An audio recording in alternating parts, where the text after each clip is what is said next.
Did you know that the Hercules beetle found in Dominica, which we call C.A.D. long and C.A.D. bois, is one of the largest insects in the world? A public service message brought to you by TBS Radio and the Forestry, Wildlife and Parks Division.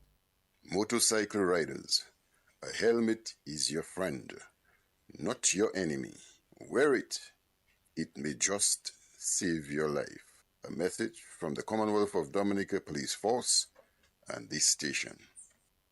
Just want to say thank you very much. And we are back now with our scheduled program. We decided that we are going to have a little bit more time to give to the Caribbean in terms of music.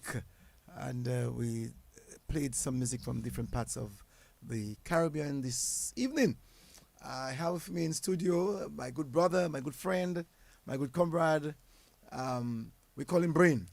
Good evening, we're not using the second part. No. We're just saying Brain. Well, although it's what I call my franchise, anybody that uses it. anyone who has to use that name, they have to pay some money. Royalties. To use some royalty. And how much per depends, word? It depends on the individual. So if I have to say how much you're going to charge me? Well, no, it depends. You're my friend. I may just lower the bar by about 5%. So, I will not call the quantum. So what is the quantum then? Well, I wouldn't start less than 100 US.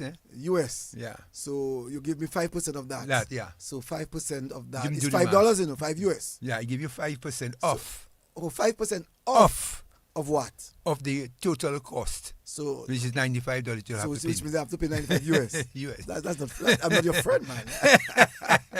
By business, they have no friends. I'm saying that it's already 5. People said 5% I have to pay. Yeah. I would have to pay $5. No. I just $14 easy. I just took out 5, US from Oh, you. from the total cost Total of 100, of 100. you remove 5. Yeah. 5%. Yeah. So I have to pay. They have to pay the balance of the 95. The 95. Or the 95%. Whatever you want to you'll pay me. I spoke Revelation last week, and let's talk a bit of the St. Lucia elections.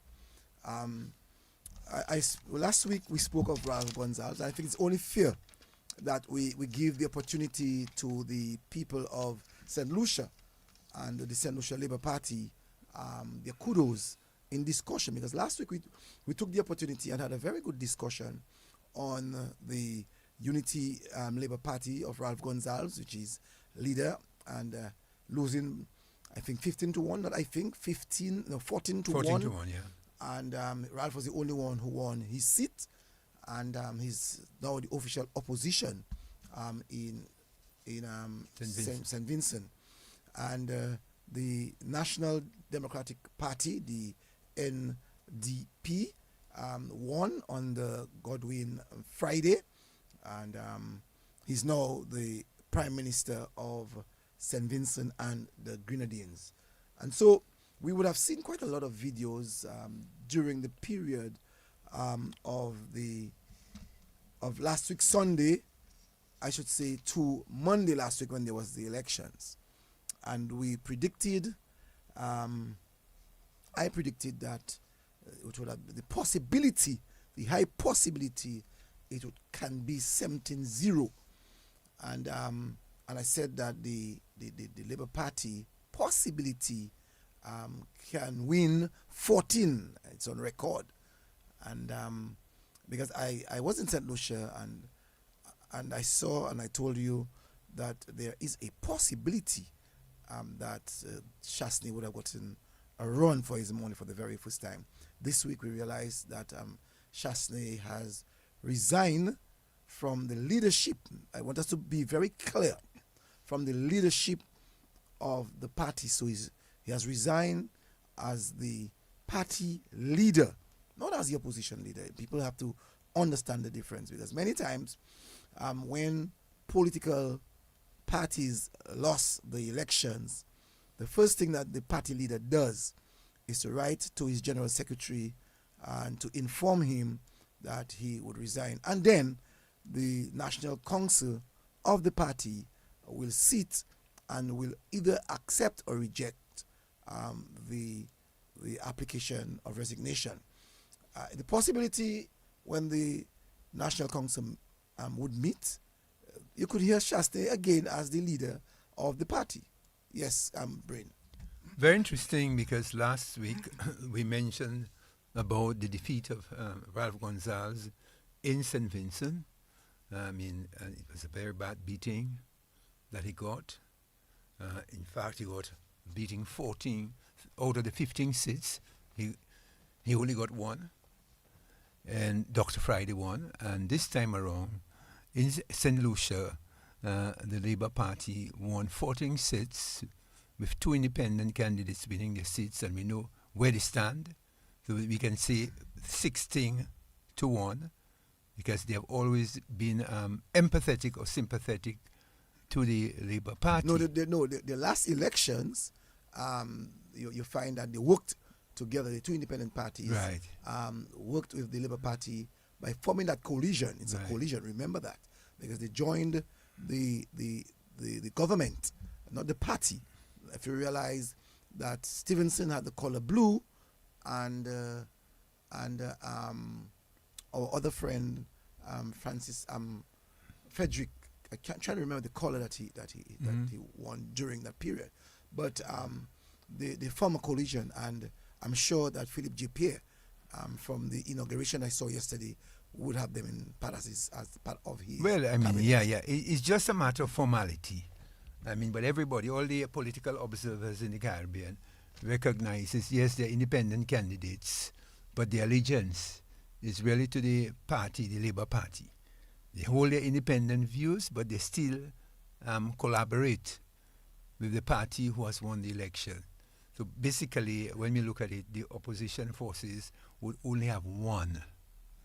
That's what we can say.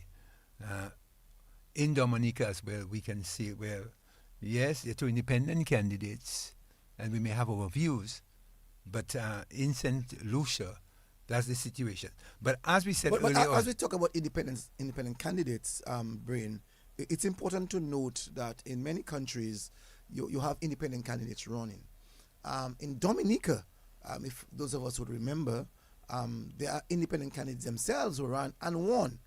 So we would have had in the 80s Conrad Cyrus for the constituency of Grand Fort Montjean would have run as an independent candidate and worked with the Freedom Party. And also Jenna Amo. And Jenna Amo from the Peebush constituency won his constituency and also was part of the cabinet of the Freedom Party until the next election that they became members of the Freedom Party. That is in Dominica.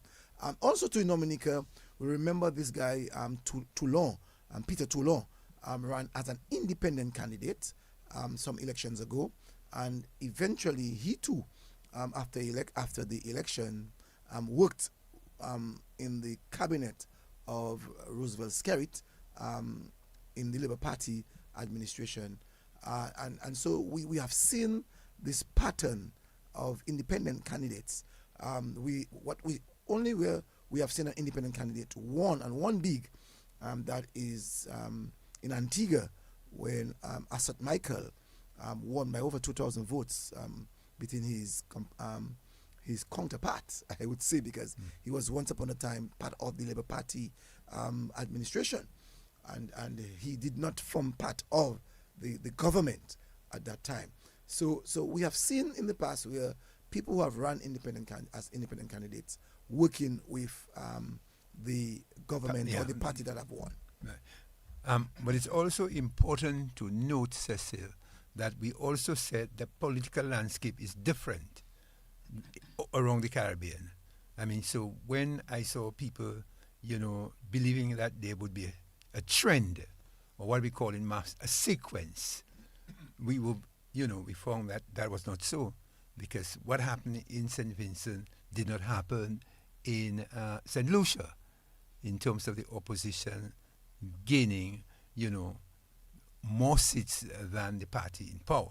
So the landscape changes all the time. Not only the landscape changes all of the time. You have governments and political parties with ideologies and frameworks that they put together that will help them to run their elections. So in St. Vincent, the election was totally different from that of St. Lucia. Yes, we saw at the very beginning in St. Vincent that the election was tight, coming down to the last maybe 2.5 weeks. And we saw the tide and the change of about 4 to 5% of the shift to the New Democratic Party. And so in St. Lucia, there was no shift from the very beginning, before the election actually was announced. We saw that trend. We saw that line of people giving support to JPR. I remember when JPR made that before the elections, JPR made that coin. He said, the mood is red. And that actually went like a tsunami all around St. Lucia. And everyone that you heard spoke, you heard them said, the mood is red. And it forced the United Workers' Party in St. Lucia, and even the New Democratic Party in St. Vincent, to coin their term. As a matter of fact, I can tell you, the term actually came from Trinidad with the Yellow Party, and said that yellow was the code. And so you heard after the election in St. Lucia that the people started to say that the mood is red and we broke the code. Oh my goodness. You know, and they won. The Labour Party won 14 out of its 15 seats, because the Labour Party did not run 17, they ran 15, and they won 14 out of the 15. Mr. Chasney, Alan Chasney, won his constituency, which was the Miku South constituency, and we saw that the Labour Party lost by, I'm trying to remember her name, but she's a doctor, a medical doctor, right. Lost against Chasney. It's a very strong seat of the United Workers' Party. Yeah, but it's important to note that the scale of the SLP victory broke a long-held pattern in St. Lucia politics. The result ended what had become a trend of incumbents serving only one term, making Pierre the first in decades to secure a consecutive second term comfortable. If you remember, in 1997, I think there was election in St. Lucia. The Labour Party won, and again the next election that they won. So the trend broke in 2006. So the trend we saw in 2006 in St. Lucia, that the United Workers' Party won the election, and then the next 5 years the election was won by the Labour Party. Then the Labour Party lost again by Kenny the next election. So yes, you're correct that it's for the first time since 2006. Yeah. And you're right. A decade is 10 years, right? 10 years, yeah. Right. So almost a generation. That's right. Almost a generation. Just one more year to give us a generation yeah. of change. Every cycle yeah. that you would have seen a change of political parties. In power. And St. Lucians voted overwhelming for JPR. And I saw it in St. Lucia, where the JPR is very loved. His believability in St. Lucia is very high. His kindness in St. Lucia is very high. The work that he did with the ordinary people in St. Lucia is very high. And so the St. Lucians were not going to take that chance to allow the United Workers' Party to have won the elections. Right. So very interesting. You know, so we follow in the politics in the Caribbean, and more so in the smaller developing states in the Caribbean, where we see certain patterns, and we notice that the trends may not be the same. Things change constantly, and therefore, you know, we have to keep focusing as when is the next one? Is the next one? Where's the next election going to be? Will it be in Antigua? Will it be in St. Kitts? Will it be we don't, in Dominica? Where? Where? We don't know. I remember Barbados. I think in Dominica we try to call forward, but in Barbados, Mayor Motley called election after 3 years. Yeah. And won 30 out of 30. Out of 30. The previous election she won 30. Right.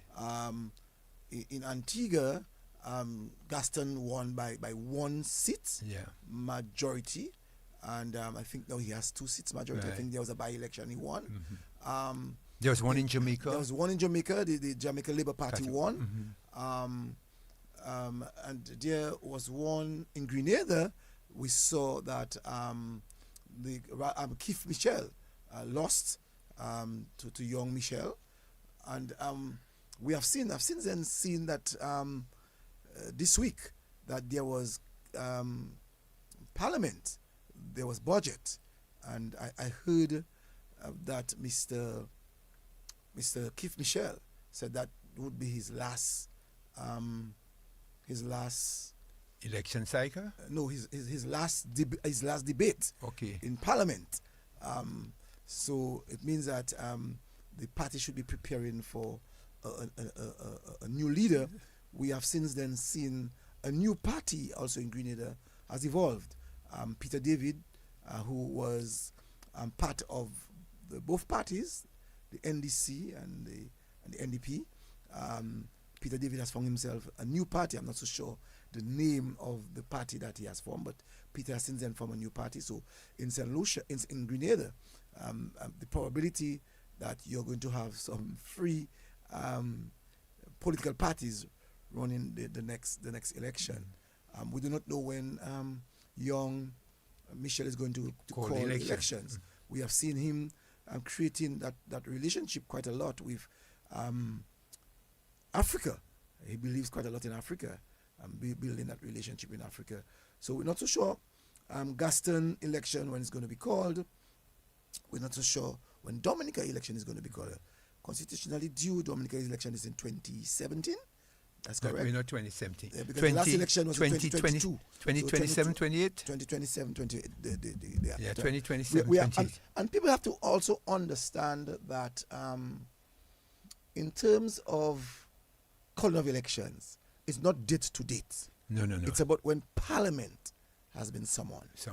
And 90 days after that, you can call an election. So the possibility that you can have elections in 2028. Right. So I don't want people to say, 2028 coming and it's going to 6 years. No. Right. You have to study the Constitution. Right. And I'm saying so that people don't allow our people to become ignorant in the process of education. Of educating them in terms of the how the election process has to be, Right. So, Well, that's civics, eh? Yes, and that's social civics. studies. Basically, people have to understand, read their constitution, follow the political trend, and see, what happens and what is the the legal framework under which governments operate when they call elections, the constitution. It would also be interesting to see if Ralph Gonsalves continue his reign. I don't think he'll continue. I said it would be interesting. Yeah, it would be interesting. So there are a number of names that we can call in terms of St. Vincent. Right. In St. Vincent, you have young Brewster. Also, you have young Camilo Gonsalves, that's the son of Ralph Right. Gonsalves. And also, you have a young man by the name of Sabato Caesar. These three guys in the running for leadership of the political party. Very interesting. I want to know who is in the running. I'm sure it's not Guy Joseph in St. Lucia for the United August Party. I'm almost sure it's not Guy. I'm not seeing Guy making himself available to the next elections if he was beaten by young Lisa and by the previous election by my good friend. Say I forgot my good friend name. But it's Joaquin. It's going to be very interesting. So the Caribbean waits again. Everybody is waiting. Everybody in politics a very interesting thing. And when politics is taking place, elections are taking place or about to take place. The Caribbean always pay attention to that. And also too in the Caribbean, basically outside of outside of St. Vincent, where the political leader is 70 plus, where else any other political leader is 70 plus. I think if you look in the other parts of the region, the political leaders are not of age. Roosevelt Skerritt is 53, and maybe I'm sure he's just about Friday. Dr. Friday. No, Dr. Friday is 70 plus. My good friend in St. Lucia, JP, maybe 68, 69. Right. But basically the leaders of the region are generally young people, right. With a lot of good intentions for the continued development for the countries. But St. Lucia was a very telling story. And I realized when St. Lucia won that 16-1, I did not hear the excitement that we expected to have heard when we heard the results of the first day election of Friday in St. Vincent. Well, Cecil, people might get excited, one way or the other. But as we always said, or always saying, political science is something you must study, the political trends. And so even if you hear one thing happening in one island, it doesn't mean it will occur in another island. The fact remains that people decide who they want, when they want, and they make their minds up. So, don't expect, it's yellow, it's blue, it's red. The fact is that you have to do your political work. And, when you do your work, the results matter. It's like studying, You don't study. I should also say that JPA is 71. 71. He's 71. So if you don't study, you don't plan, you do not organize, don't expect anything different. As a matter of fact, today's his birthday. Oh. Today's JPA's birthday. Birthday, all right. Yes. Born on, no, I'm wrong. He's sworn in yesterday. Yesterday, he was sworn in yesterday. Yes. Yeah, he was sworn in yesterday. And he was born on the 18th day of September 1954. So that makes him 71. Yeah, so he's 71. Right. I'm sure that the people of St. Lucia appreciate his leadership. Well, that's why they voted for him again. Mm-hmm. That's why they broke the political cycle in terms of changing after one election cycle to another one. Mm-hmm. So they continue with him, mean that the evaluation that they made of him is that he must continue. Yes, so they spoke. And they spoke the voice well. of the people is the voice of God. So they spoke and they spoke loudly. And they spoke in a manner, that in a decisive manner, yes. which when we use the English word, resounding. And, it's a resounding victory. And you see, the thing about it is these people are in politics for a very long time. So Yeah. JP has been in politics way back in 1987. Wow, that's a long time. 87, I think he lost that year and won in 92. Since then he has been in parliament. Also, the Barbados Prime Minister, she's 60. Yes. She was born on the 1st of October 1965. Wow. Very young lady. Very young. Very young lady. She too has been in politics for a very long time. Okay. She has been in politics for a very long time. Very interesting, Cecil. Yes. Yeah. But so far, so good. We're waiting. Mm-hmm. We're waiting to see what's happening. Now, what do you make of the situation in Russia, America? The geopolitical situation. Mm-hmm. First of all, we have to understand Russia and the United States. You have to go into the geopolitical situation between East and West, and you have to understand that there was a strategic move made by Russia into India, the visit to India, for trade, oil, and what other activities in terms of military and otherwise, that the United States is very concerned about her influence. So it's a thing that has been happening for a very long time. The two superpowers, the United States and Russia. Yes. So they always always look at each other. And the United States and Russia, well, I should say Donald Trump and Putin had a meeting some time ago, and they set up a 28-point peace proposal. And for Ukraine. For Ukraine. And the British are saying now that they are of the view that Donald Trump and the United States are selling out Ukraine. Well, to understand Ukraine and Russia's activity, you have to understand history. Russia never likes to have anybody on the border. Similarly, the United States doesn't like to have anybody on their border because they feel that's a threat to them. We saw what happened in Cuba with Castro and Kennedy with the Cuban Missile Crisis. We see what's happening around Venezuela. The United States has always maintained the Monroe Doctrine that the Western Hemisphere belongs to the United States and her allies. That's what the doctrine is. The Russian doctrine is anybody getting close to the borders of Russia threatens Russia. So if you get too close into Poland, or you get into Finland, or you get into Ukraine, you're threatening the Soviet Union. In other words, you may bring your missiles too close to them. And the reason why the British are saying that they think that is a sellout, that in the 28 points that the United States placed, they said that they would like Ukraine to forego NATO membership. But they always said that. There would never have been a war, because most of the European leaders visited Russia before the war started. And one of the things that Putin told them, that he doesn't want Ukraine to become a member of NATO. He wants Ukraine to remain neutral. Yes. Because they had an agreement with Gorbachev. Yes.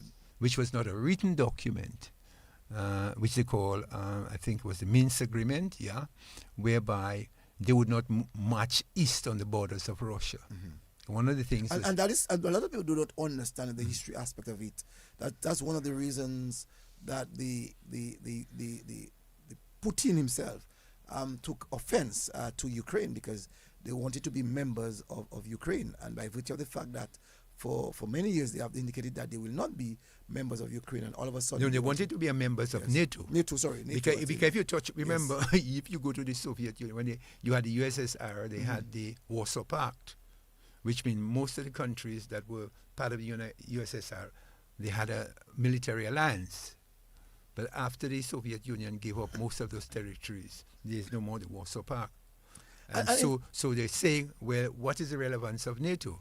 Because we don't have the Warsaw Pact. So why you want to bring NATO into Ukraine, which is just a doorstep away from Russia? Yes. That's the problem. That's the problem. That's the problem. That's war. That's the problem. That's war. Because Russia. And also the Ukraine. Right. Ukraine have to understand that. Right. Also to that Saint Putin, Donald Trump said that he wants Russia to rejoin the G8. That we will not see.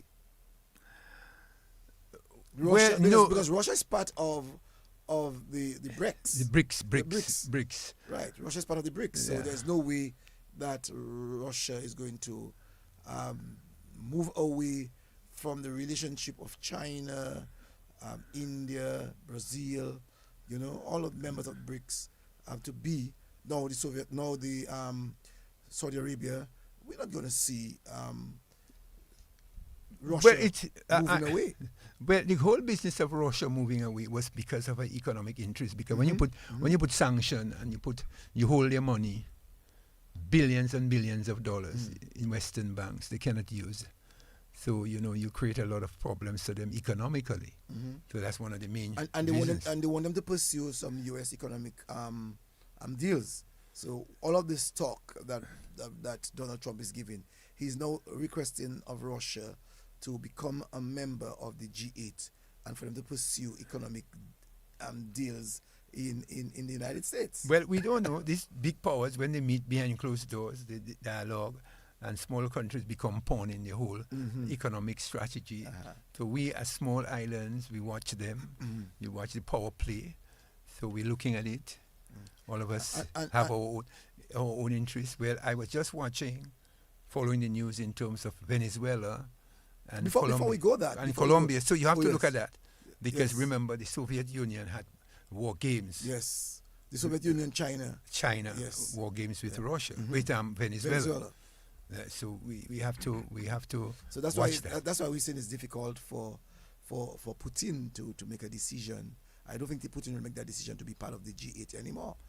We also saw in the 28 points that the United States requested of Russia to give back to Ukraine EU 100 billion European dollars. Well, they want the Russians to use the money that has been frozen in banks, Western banks, to use the money to help rebuild Ukraine. So that's one of the discussions they're having. The other discussion they have And- is that the Ukraine should give up the Donbass. Yes. Areas that And we're are not Russian seeing- speaking. We're not, and that is one of the reasons why the Russians are so tough on Ukraine. I'm not seeing that the Ukrainians are going to do that. When we look also to that deal is so rough for Ukraine that the 28 points is saying to Ukraine that in 100 days after you receive that $100 billion, in 100 days that you should have elections. Well, Putin has made it clear he doesn't want to deal with Zelensky. Because there has been a big scandal in Ukraine about money, siphon of money into other banks in Europe and in other countries. They're saying that he's corrupt. So we watch to see what's happening, because he says that the deal he would probably have to sign with Zelensky, maybe it will not be a legal framework, because remember, Putin himself is a lawyer. Yes. And the last time they had an agreement, it was by word of mouth. Now he wants the documents to be signed. And he's saying that he's not sure that Zelensky has the authority of parliament to do that, because he needs to have an election. So Donald Trump is very clear on that if and when you receive that $100 billion for reconstruction, you have to call an election within 100 days. 100 days. I wonder what's the power that Donald Trump has to make that determination. Boy, the war in Ukraine, sorry for me to say that, but I mean, when you study history, was one of the things that was started by the United States. Yes. That was a war. They started, the CIA started it. And that's many years ago. Many years ago. Since even before 1980. So that's a war that is on long. Very long. Very long time. So if you look at all the records and documents, all the experts are saying that war would not have continued. That is why Senior Bush was always fighting to ensure that the Cold War would have broken, and he expected in '89, when the Cold War would have broken, that they would have had an easy transition. But we have since Putin came in, that the transition has not been fueled in the direction of the United States. But Russia has always maintained its security, no matter what. If you study their history, they have always wanted countries not to be close to their border that threatens them. But one of the things that I must say though too, in terms of the 28 points, that no formal Trump-Putin meeting has been ratified. So there's nothing to say that what you're saying is ratified. No, but they're meeting. But there's not a summit. No, the Whitcock, who is the one of the fellas who is responsible for the peace agreement between Palestine and Israel, is now having meetings in Moscow. In Moscow, yeah. With his team. So they're discussing. And it seems to me they're getting very close. Because very close with Russia, but not the Ukrainians. Yeah, but it seems to me that India will play a part. Definitely. I suspect India is a big broker in that. In that, I suspect that, because when I look at the symbolism of Putin visiting the tomb of Gandhi, who is a peacemaker, I suspect there might be some symbolism in that. So let's watch. Even during the height of the war between Ukraine and Russia, when sanctions were being placed on countries, India in the process themselves signed an oil agreement with Russia. But you cannot expect India, that depends on cheap fuel coming from Russia, will give that up. Yeah, because it will have serious effect on the economy. And so they seem to have, in the last meeting they had there, when Putin came to India recently, lots of agreements signed on oil deals. So apparently the Indians are disobeying Washington's orders. And it's a while. So it's no, they want their oil. As a matter of fact, when in the terms of trade, the trade that has been done between Russia and India is billions of dollars. That trade is not even in US. Normally we say that US is the currency that is used for trade. They deal in their own currencies. Their currencies. Yes, they deal in their to own make currencies. it facilitated. Yeah, because when you send your money in Western banks, if you realize, Western banks, any money that's transferred from any country pass through the Bank of America. And it can be And frozen. the money can be frozen. Yeah. Even when you come to the banks here in Dominica, Yes. you'll be surprised. Yes. If you go to the bank and you have $10,000, Yes. everybody's temperature go up, you know. Yes. They have to ask you, where did you get that Where money you from? get the money? But, What but happened? in the same United States, you are doing transactions more than $10 million. Sorry, Yeah. more than $10,000 in the United States. But you go if You your can money- transfer $10,000 from one account to another. If you go, you get your pension. You go to your pension, boy, and you go to the bank, National Bank, and your pension happen to be more than $80,000. Bank is still going to ask you question, you Still know, going to even ask. if they see the letter Even the city letter comes from your institution. from your institution, Yes. because they want to find the source of funds. So you know, very interesting. We're tied to the global economy, but basically United States. I don't want to say we're tied to the global economy. We're tied to the United States. Especially Especially our region.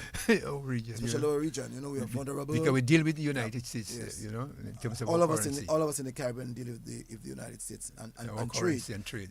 We have seen Kamala, the new Donald Trump of the Caribbean, you know, trying to side a little bit with that of Donald Trump and trying to deal with trade the same way that Donald Trump deals with trade in the rest of the world. Right. But I think it's a But other sensitive countries are issue. thinking in terms of using other methodology in terms of transferring their goods, in terms of exchange of currency, how they deal with goods.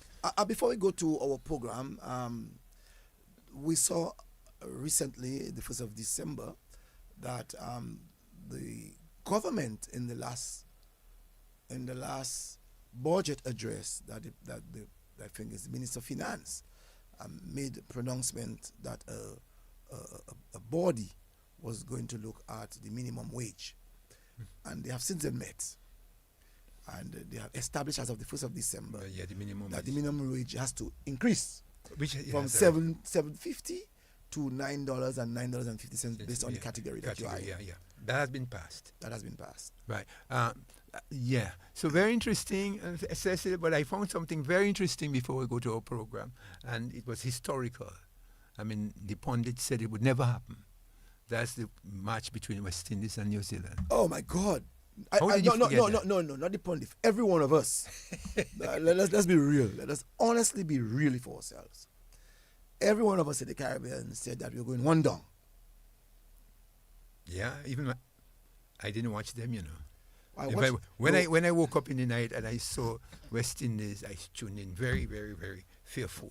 I saw we were 400 for 6. I couldn't believe it. No, thought I'll tell you when the first inning, I was very upset with the West Indies. 167. Scoring 167 to chase 241.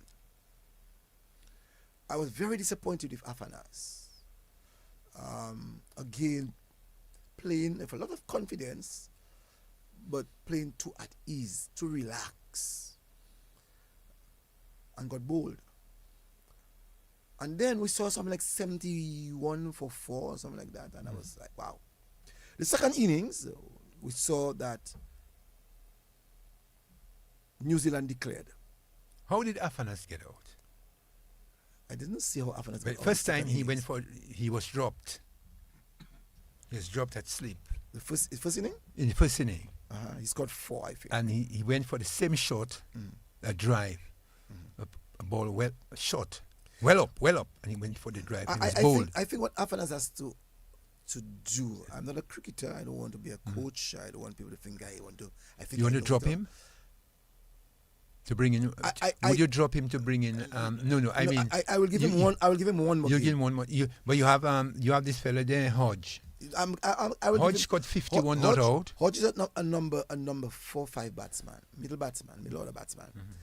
So I'm not thinking of Hodge coming at one down.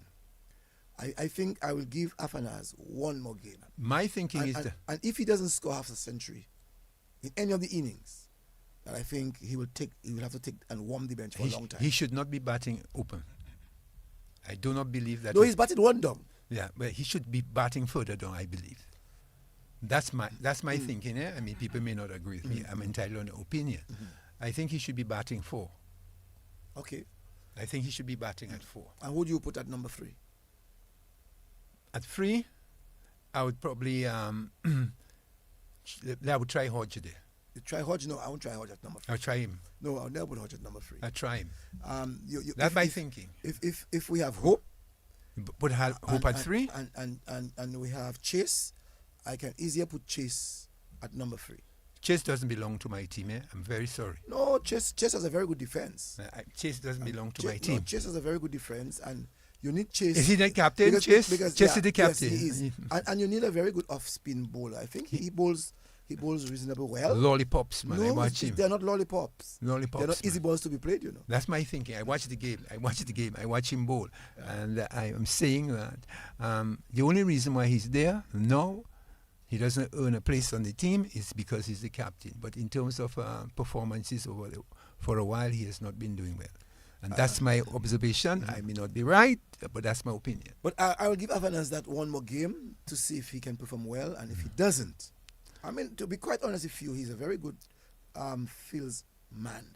He feels well, you know. And, but all the people say, all the people saw him, all the experts, Bishop, all the fellas, all the commentators, all the guys, when I look at all the reviews that after the game on Afanas, the evaluation of him was that he's out of touch.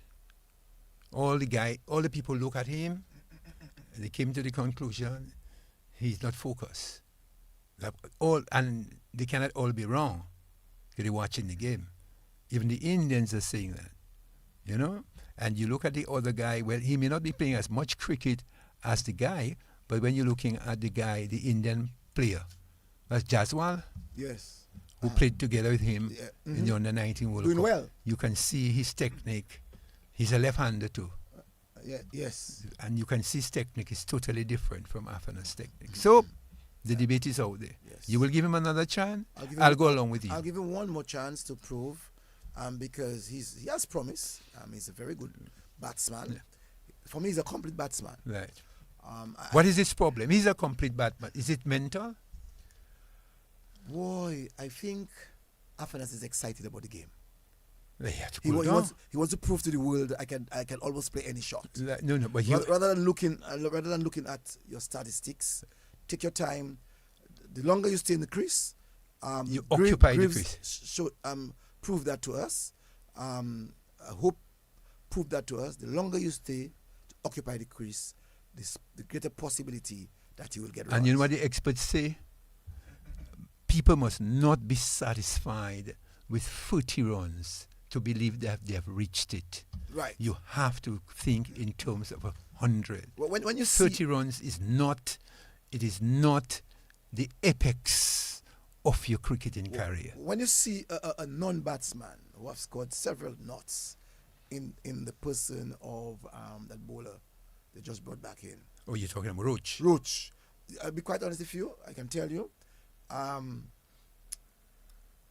was not happy when they brought him in. He's 37 years. I was not happy when they brought him in. I said, why would they waste a man like Roach to bring him into the team? I said that. I was very clear about that. What Roach has to, what more does Roach has? He proved me wrong. He got 2 wickets in the first innings and got 5 wickets in the second innings. So in the entire test, he got 7 wickets. So Roach has proven that he still has quite a lot. He's a legend. Not only that, he was able to stay there with the guy who scored 202. That's what I was going to make. Right. He was able to stay an hour and a half on 50 free runs. Yes. An hour and a half on 50 free runs. Just with discipline.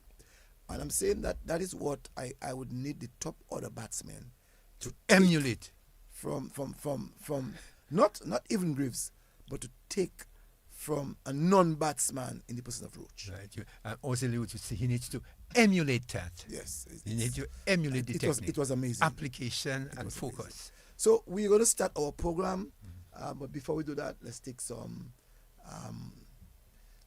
words, some promos to really talk about DBS Radio. I love DBS. Number 23 at the Old Mill Cultural Center. The deadline for receipt of entries is Friday, December 7. Come to the office. You should know this by now. DBS got the #1 sounds. There is no other. Oh no, not in this world. Yeah, man. This is Glenn Washington. DBS at the bars. See?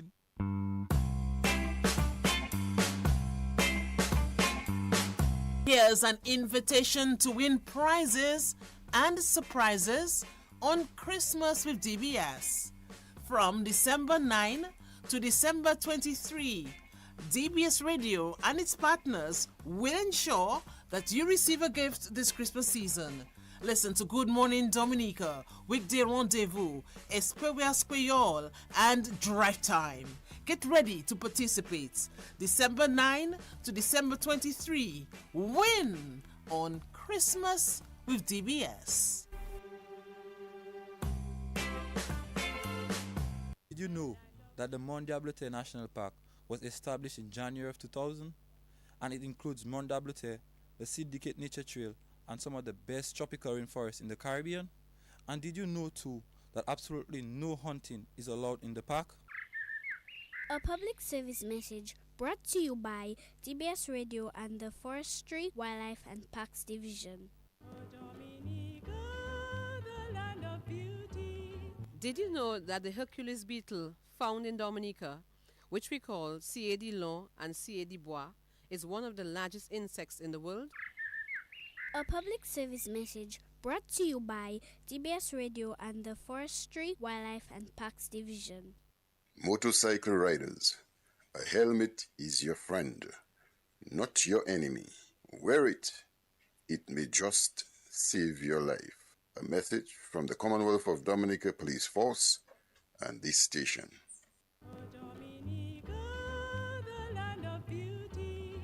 Dominica's forests and the animals in them rely on one another, just as we rely on a healthy environment to survive. Whether we have this resource for future generations lies in our hands.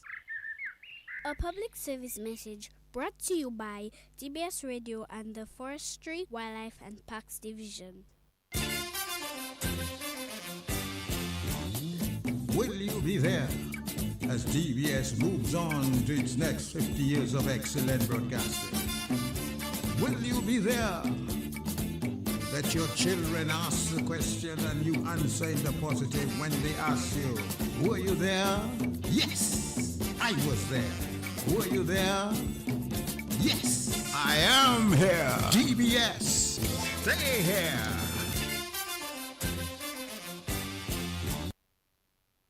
Were you here? Were you there? I just love that one from Dennis Joseph, you know. Yes, sorry about that. We are here now talking about Christmas, the old ways of Christmas, the old days of Christmas. And we dealt with this last week, Sunday. And tonight we are here now to talk about what it is now. I'll start with you. Well, Christmas has taken a trend, eh? A couple of years now, we've seen, well, over the last, I would say, 20 years.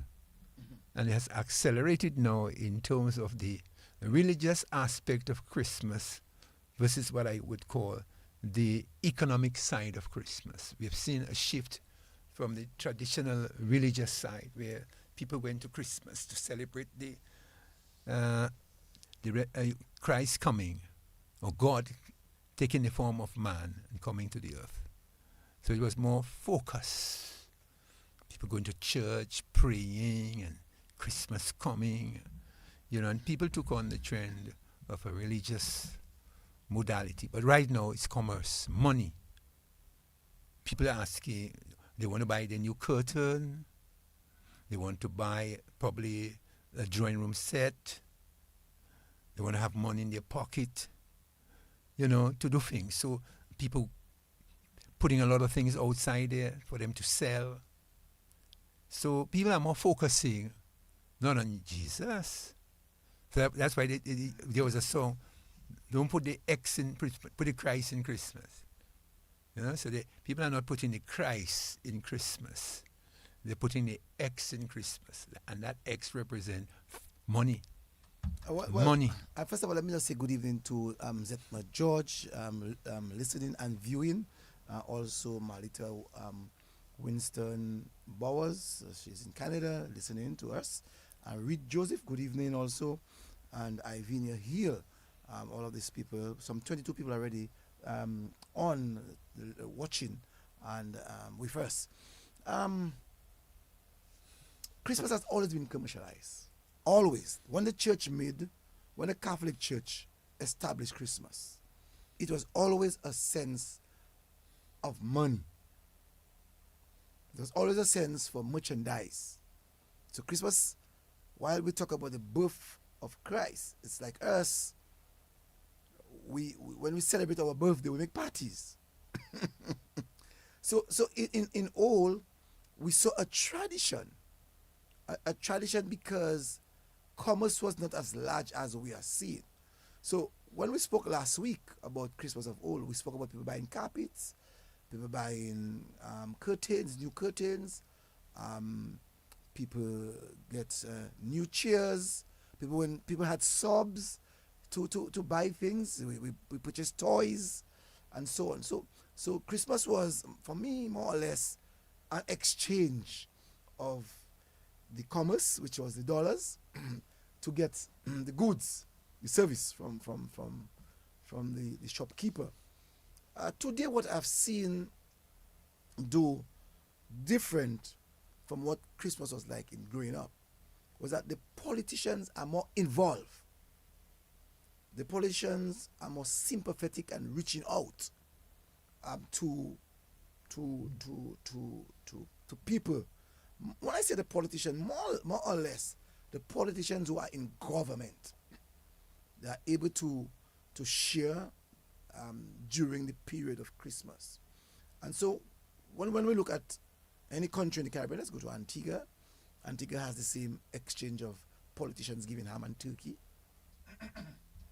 In St. Vincent, that also happens. I'm not so sure what will happen this year. So like in Dominica, we have seen for a number of years, that the landscape of Christmas has definitely changed. And whether you like it or not, it will continue to change. And I don't give wrong to the politicians to extend a hand to many people. As we know, when we grew up, many people could not afford to purchase a piece of meat. So we talk about viande parfumée, but not everybody in the community got a piece of viande parfumée. Mm-hmm. Not everybody in the community that had monies to purchase a piece of viande parfumée. Right. Well, I would say that Christmas in the traditional way was an exchange by community people, yes. Especially in my area, where I know quite a number of persons had either pig, they raised, or goat, or sheep, or cow. And when they kill the animal or slaughter the animal, they exchange gifts. We would go, my father would have a pig, I would have to go and bring 2 pounds of meat for Mr. Bruni, who was my next door neighbor, or Gary Didi's mother, or Mr. Pear, or Mado. I remember those people, and they themselves would send, if they killed a cow, then Cedric on the other side. But would your piece of pig reach to Maogis? Maogis neighbors would make sure she gets. In other words, everybody ensured that they shared what they had, one with the other. Mm-hmm. So if in my block, stretching before you meet the Lugays, right there, go right back to the savannah area. That was like Ghana, from boundary of Ghana to the boundary of probably, I would say, just by the Lugays there, that street, just there. So we had a block where we exchanged.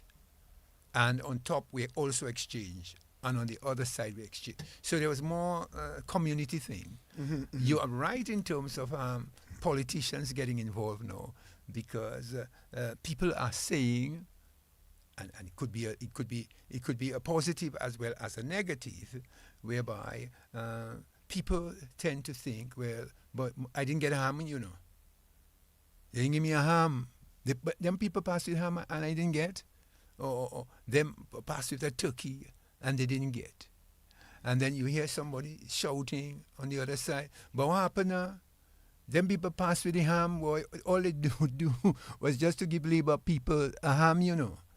And somebody outside they will shout out, bring the pass down there, and we didn't get a ham, you know. So and I didn't get a ham, you know. So yes, the politicians are getting involved with it and sharing, which is not a bad thing. But at the same time, other politicians, somebody will say, well, you don't see them fellas giving ham. Waldo, get some money and buy some ham too. You follow what I'm saying? So both sides will have to wake up in terms of what they would give to their people who support them. They would know those people. And so would it be equity? I don't think the ham exchange is because you support me. Okay. I believe that the ham exchange is because you need the ham. All right. And that's where we have to try to differentiate between that, between that aspect. It's not necessarily a supporter of any of the parties. Right, but people interpret that. Well, if they're interpreting it that way, that's some people especially and I hear them. That's why you hear some people will say, but you give a workers. And then another one would shout out, you give.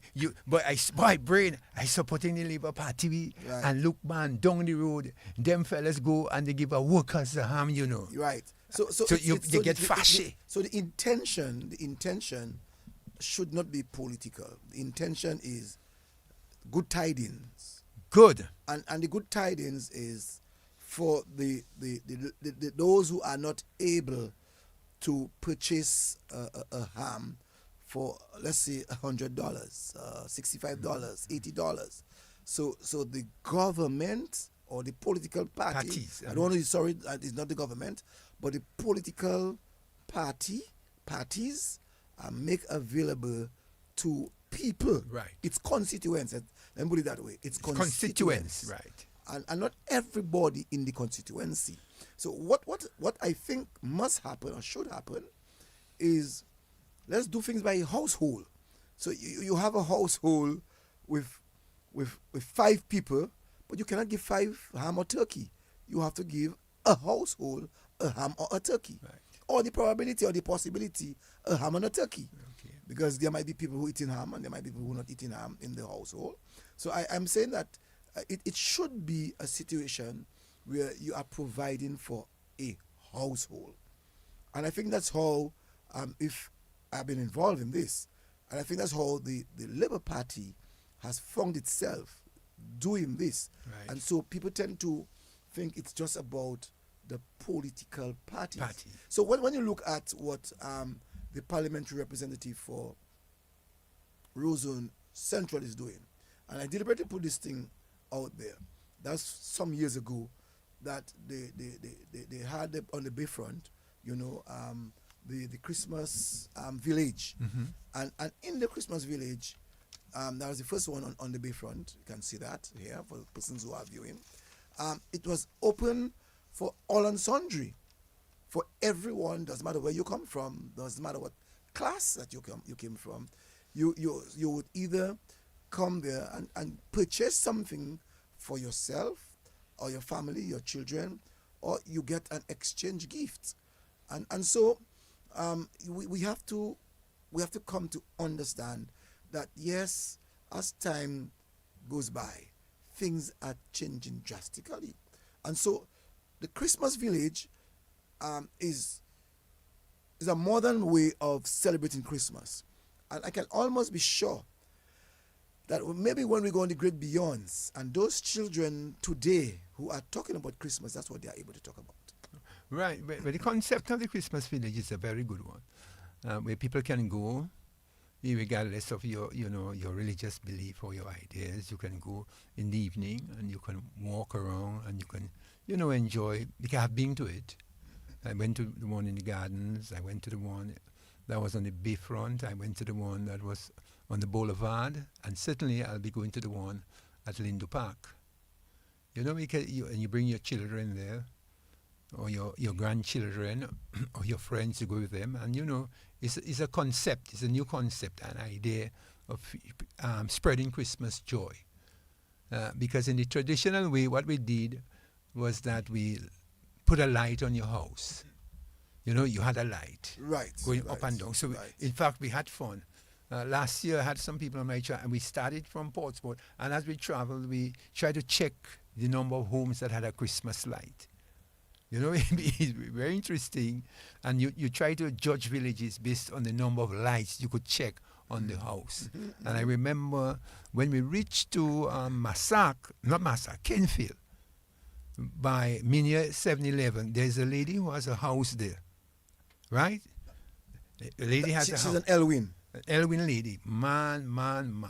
Everybody stops to look at that house because it's spectacular. So the Christmas village, where you see all the varying types of lights, you know, and the Christmas trees, and you know, and the games that you play there. So we're looking at one right now, Adams, of last year at the Botanic Gardens with a tall Christmas tree. That Christmas tree, I'm sure it's more than 100 feet tall. It's a very tall Christmas tree with lights and stars and so on. And even when you look within the Botanic Gardens where the Christmas village was, quite a lot of lights in the village. And so children today, I mean, when we grew up, we heard of Santa Claus.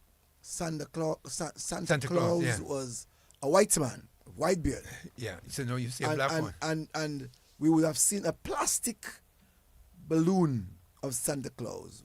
Those of us who would have seen a real Santa Claus would have gotten excited, hoping to see Santa Claus coming down the chimney. But today, the children from the Christmas village, and that's why I'm saying the things that the politicians, the innovative things that the politicians themselves are doing today is really creative. And so to have Santa Claus, and you can take a picture of Santa Claus, you know, it's amazing that years later a child can say, that's who I was. That's with who I was. I saw Santa Claus. They'll go home and the next day and say to their friends that, you know, Santa Claus gave me a gift and I was with Santa Claus. Right. Well, that concept is very good in moving it from one jurisdiction to the next. Well, quite a number of people, as I said, visit the Christmas village. And maybe not once, maybe not twice, but you just become a kid. Even if you're an adult, going there itself roll back the years. And that is important what you're saying, Brian, because we are watching a picture now. In growing up, we knew that Christmas, when it comes, it's for children. Right. It was for us when we were children. Our toy gun, our water gun, our bandits, and so on. Now today the children, that's a picture again of last year. Yeah. Santa Claus in the middle. Right. And see all of the children waiting to get their gifts.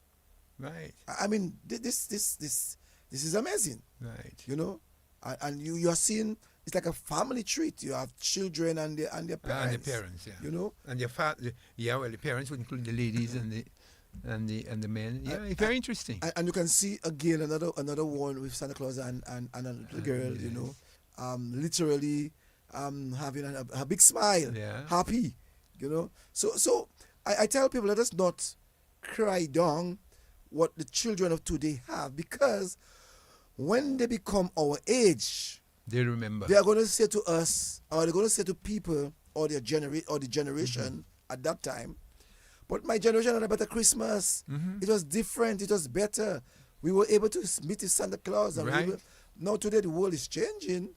You know, the world is changing. I mean, and you take pictures. Look at that's not a child. That's not an adult. No. Do you have a picture of Christmas time in your growing up? Do you have any picture? You have a picture of yourself growing up on Christmas Day? Yeah. Wow, that's I have a picture of myself making my first communion. Wow. Right, so it's important that these pictures are what I call treasures. Oh, yes. So when you have those pictures and you can see the varying lights and the background, you know, we never had that. Let's be honest. No, we never had this. You know, let's be honest. And our own was just our own was just we go by Astafan. we'd go by Astafan. And we go and sit on Yeah. top of the Santa Claus, or Yes. Santa Claus passing on a truck selling Right. toys for us, And and, we're running that's behind what the we saw. truck. That's what we saw. In Santa Claus coming On a truck. Santa Claus coming on a truck And we- and us sending and and selling rushing and balloons Yes. and we running behind that Uh-huh. truck. Yeah. Someone's on the telephone. Let's see what you have to say. Sorry about that. You can call us back. Yeah. You know, so now Santa Claus is It's with stationary. stationary or not stationary. Is with the children. Children, yeah. You know what I'm saying? He's in the same vicinity, Vicinity. where the children are, the parents are, the toys are. You know, and they're happy to have pictures with him. Yeah. You know. Yeah, very interesting, very interesting. That concept is a very good concept because I know what it was for me as a young boy when I would be looking for Santa Claus, and the fella said, "Look, Santa Claus passing down the road." By the time on you a wa- truck." by the time you watch Santa Claus gone. By Santa Santa Claus gone. Santa Claus disappeared. And today you can see children and you can see the big smiles on Santa their Claus face. is in the village. It's in the village, and take it or leave it. You know, I think the concept that Melissa Skerritt has brought up in terms of creating the Christmas village. The concept, yeah. It's a wonderful the concept. concept is good. Good evening, caller. Good evening, caller. Good evening to you, caller. I'm sorry about that caller. That call us come back, back. you call us back. You So know? the concept So is you a can good see one. you can see the children that you can They're see that happy. in that picture. That child literally wants to touch Santa Claus. Right. Yeah. I mean that is the concept is a good that is one. amazing, you know. And I think if that can be done, see that a child with a big balloon, Right. you know, a balloon, you know, with herself onto Santa Claus, you know, it's really Yeah, it's man. really It makes amazing. them feel the spirit of Christmas, the call it. Yeah. Let's try another caller. Good evening. Good evening, caller. Good evening. Yes, good evening. Good evening, sir. How are you? I'm fine, sir. You're live? Yes, I'm listening to your program there, as always. Yes, sir. I just wanted to ask a question. You hear me, right? Can you hear me, Mr. Yeah, we hear Joseph? you. Yes, yeah, yes, we yeah, hear we you. hear you. Great. Yeah. My question to you is that my name is Habib. I listen to that program every Sunday, but first time I call in. I want to ask a question that why were we not told is true love and not true love? If you remember on Christmas Day, we always say, on the first day of Christmas, my true love sent to me. You remember that? It's true love. My true Right, love. true love, true my love, true man, love. true love. sent But true I love. remember as a child, we always say true love, and nobody was telling us it's true love. Yeah, true love, man. Your girlfriend, man. Your person who love you. Sometimes, so for instance, I know sometimes growing up, and sometimes I even say it. See, someone corrected me tonight. You know, I say Santa Claus. I always know Santa Claus Yeah. is US. Yeah. You know, so it's like you as a child, you're saying my true love sent to me, but it's my true love. My true love. After you get, after I you know. grow- I say that now. I mean, it's a few years now. I know it's true love. But I remember as a kid, we used to always sing in the school true love, but we was never told it's true love. You remember that? But in school we Come on, also man. say dashing through the snow. You know, when Yes. that's open, you know, but it's not dashing through the snow. Yeah, we- Right, dashing through the snow. You never thought it was the kind of dashing through the snow. You're thinking it's about dashing and not dashing through the snow. You remember that? Dashing Through through the the snow. snow. You know, Yeah. dashing, Yeah, dashing. not dashing. So come on, You know? Yeah, well, we used to think of one. I used to think it's the one we used to measure, you know. no, man, it's no, man. They just said, Dashing. man. Dashing, man. Yeah, you see when you use you Yeah. speak You're so rushing fastly, through, man. you know? Fast, man. Yes, thank you very much. Thank you very much. Yeah. All right, All right. Joseph. Yeah. I'll listen, man. All right, good point, Nicola. Yeah, dashing. we sing these songs that are given to us, and sometimes we don't know what we're singing. Right. You know. Yeah, but basically, in school, I mean, people don't want to think into, but Mr. In Love, you know. My true love. You don't have girlfriend, man. You should use that trailer, man. You have girlfriend when Yes. you're in primary school. I just want to say good evening to Nadia Karam and to Veronica Nicholas, to Al Binois, and also Yolan Keppel, Sharon Hansby. Good evening to you, Sharon.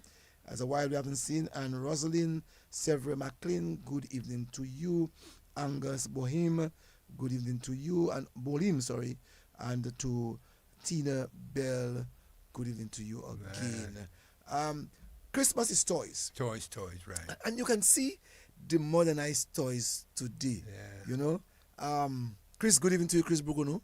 You can see today, you know, The in variety. reference to the variety of toys. When we grew up, we didn't see these boxes of toys. We see a siren, and we hope that our parents could afford to buy the siren for us. Fire trucks.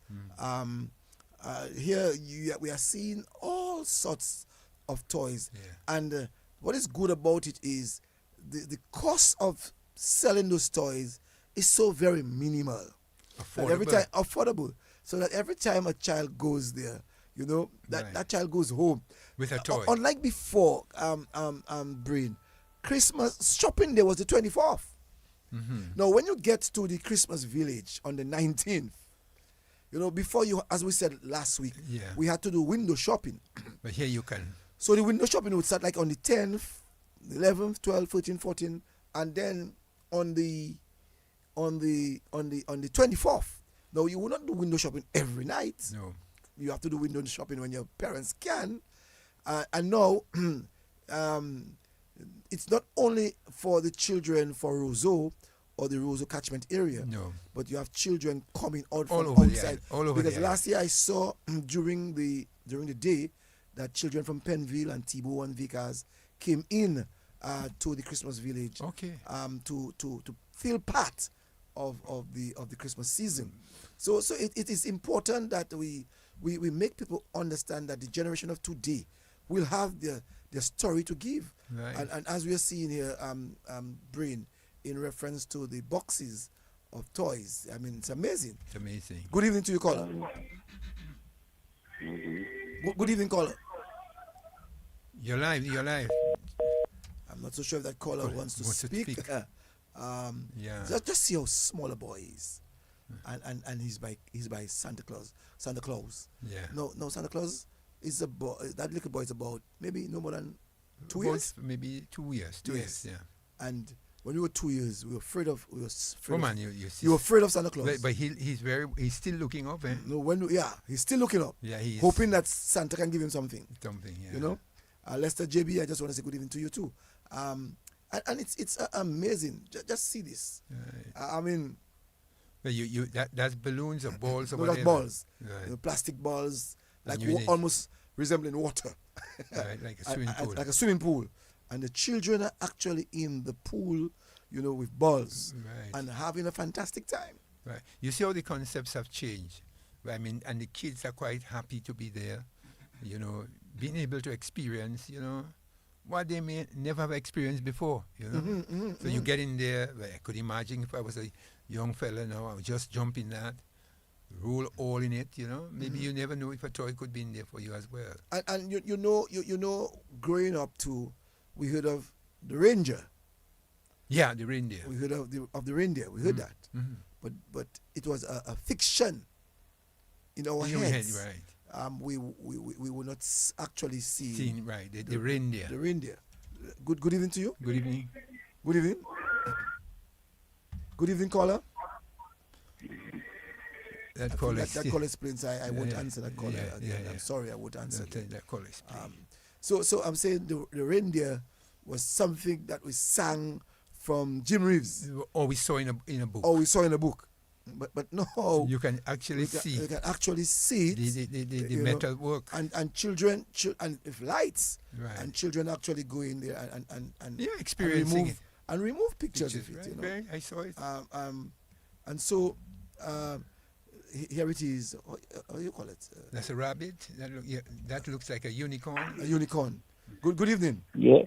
Good evening again. We're missing Starlight. You remember Starlight? Yes. We don't have Starlights anymore. No. There's still Starlights. I wouldn't agree. Oh, yeah? There's still Starlights. But we don't want you to say, Starlights, you know, you have to be careful with these things now because when you send them, I know that, but I don't see Starlights anymore. Oh, you maybe don't see it. It's like you say you might say you're not hearing or seeing bamboo canoe. Yes. Again, but they are still doing it. They're still doing it. I mean, I saw it last year. You know, I remember thank you, caller. Thank you, caller. I remember as a boy growing up, right? The boys on Riverbank and the boys on Pifso Street, and that's where Swansea Domino Club is. Yeah. So the guys on one end of the river would send their own. Boom! Blow it and put their the salt and the kerosene. And the boom! And the fellas on the other side. On the other side of the river would answer them. And I think what we have done as adults is not show or train our present generation or generation past. We have not shown them any of what we were taught so that they too can do it. So we are criticizing them like as if we taught them how to do it, and they're not doing it. You know what I'm saying? So there are some places in Dominica that I think that is still happening. I just want to also say good night to David Hector. He said that, good evening, gentlemen. Blessed to all. He's in New Jersey. Thank you for viewing and listening. And so we have a part to play in the development of Christmas. Right. But you must understand that what is happening now in terms of the Christmas village is what I call a creative aspect of Christmas, where these things are brought into a special area, and people can see all the children can enjoy it. Because before, how we did our thing was that we went, as you said earlier on, window shopping.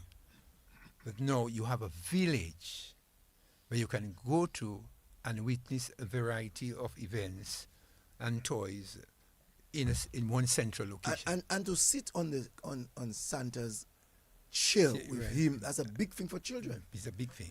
And parents are removing pictures like crazy for the children. And that is what the children are going to remember. Right, they remember. Oh, here's the reindeer. Here's the reindeers. Right, so you can see it. Mm-hmm. So you can literally go there at the Christmas village and remove your pictures. Right. So it's going to be, I think, on the 19th of December. You're going to be having the Christmas village starting again, I think 19th of December into January. I'm not so sure what date in January it's ending. And it's going to be in Goodwill. Lindo Park. Lindo Park. So we have seen that is going to be the 4th edition. We have seen one on... We saw one. The first one was on the Bayfront. Bayfront. The second one was at the Promenade. Promenade. The third one was in Botanic Gardens. And the fourth one is going to be at... So we're going to see the 4th edition. Yeah, the 4th edition. Right. And so here it is again with the reindeer. You can bring your children, and I'm sure that they too will be happy to see that Santa again. Right. But you know what's happening here is that it's moving. Began on the Bayfront, it moved to the Promenade, it moved to the Botanic Gardens, and now it's moving to another new location. So the locations are changing, and so it's very good.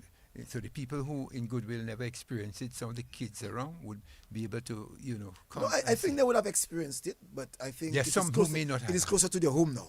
Much closer. It's much closer to their home. So the people in the Gutter Village area, the Tarish Peaks, the Yampis, Fonkole, Goodwill, the Santa Roma, the Bath Estate, they have that opportunity now to climb come up and to meet. It's right. It's right there. Right. It's right there for them. Those in Rosa Central, in Newtown, the families will actually find themselves coming there. So Christmas, while we say that it's not the same, that is so true. But we have to also respect the fact that time has changed. When you and I grew up, there was no computers that we would have used in a studio, and to broadcast, our event via social media. No, it is there. And we can use it. Now there's green screen that we can use in a studio to make you see something different. Right. But what is going to happen with the Christmas village? Kids will experience the different aspects of what it is to see varying types of toys, storybooks, I guess, maybe there, ice cream, maybe there as well. You could have different hot dogs. I don't know whether they have. What I found very interesting? I don't know whether they have that or they will have it. It would be very interesting where kids can also, they have the television, they have the tablets. But you know, it was when we used to look at pictures in the ViewMaster. Oh, I like that. I always look forward to the Christmas when I could have my ViewMaster. Your own cinema. Yeah, so I have my own cinema. So no, but I said, just before I answer you, I just want to say good evening to Anthony Mead, that's Tony. Justina Cognet, good evening to you. And also Cassandra Benjamin, good evening to you.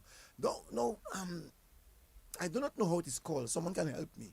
They have something, a modernized ViewMaster now. What is it? A projector? It's a thing that you put in your the 3 dimension. 3 dimension, that's correct. The 3 dimension. Okay. And it's almost like the ViewMaster, but it's more modernized. Right. But it makes you feel like you are in a movie hall. Right, inside the movie. You put your 3D glasses and you pay a little for it. Fair. You know? And with that too, you have your seric songs. Yes. Where you hear the song actually coming. And some you're trying to even touch people. Right. When you think people are close by you. Right. Sometimes it gets you scared. Right. 3 dimension. You know? So it's different now. You know. Right. So yes, it is a wrong.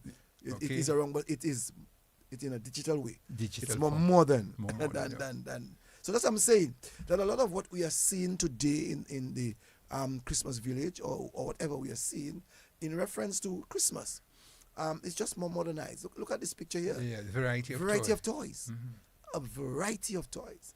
And do you know whether in a Christmas village, because also I know when we had the Christmas, the Christmas thing, we also look. Can you win anything? Like for instance, you remember the famous Coney Island where you can send.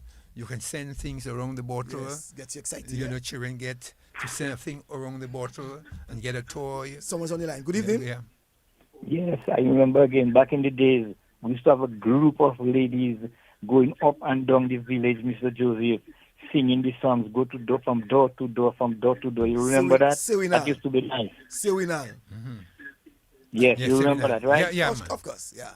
That used to be nice. Yeah, thanks. Right. So you see the same toys that we're talking about. Right, you can see you see that they are different. You see you can see Donald the variety of toys. Right. These children are able to talk about maybe 20, 40 different types of toys. Right. But when you hear us speak about toys in our days, it's called gun, water gun, capsule gun, dolls. Can I help your hand, as we said last time? Starlight, bandits, bomb. Well, what else? Rockets. I wish some people would tell us some things on the social media so we could know some of these things. I had the rockets. You put that in a bottle. Yes. And you send that up. Uh-huh. And then we had the blue light. Did you ever? What is the blue light? You crack that on a matches, man. A matches box. And it fly. No. You have all different lights, man. The big light. I don't know whether you experience. It's called the blue light. I think Tony and them used to sell that. Tony Mead and them used to have that. You crack that on a matches, man. You hold that in your hand, man. We call that the blue light. I can't remember that one. Oh, we had that. And you know, and in those days, eating apple was something special. Mm-hmm. You know. So not only that, you right now, apples turn funny now. You know, you have the red apple and you even have the green apple. I haven't seen the grapes. You know, but the kind of grapes now. You have green grapes. Have you ever experienced that? When you eating the green apple? Yes. Like green apple? Yeah. I mean, the green apple, I never ate green apple as a boy growing up. Mm-hmm. During Christmas, never. Always the red one. Apple. Well, right now they have the red the one green. has a special smell. I don't know if there is this smell, if we can get the same smell. Yes. But there was a special smell of the red apple. Red apple. Coming from Guadeloupe. That's correct. You know, actually the apple came from France. So, but it seems to me, Cecil, Santa is making around the different stores, right, and meeting people. Yeah, and that is wonderful. I mean, it's good that we as journalists can have, or as DBS, we can have this footage so that we can make people see. So later on in life, when these children become adults, they can see. They can now say, that is what our own was. We experienced. No, we have not documented our own, unfortunately for us. We have to do that now. And we have to start doing that. Good evening to you, caller. Yes, Mr. Joseph. Yes, Tony.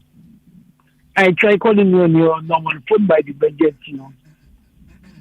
No, you haven't. Yeah, you see. Yeah. No, you see, it's Christmas now and Christmas before. It's two different things, you know, Cecil.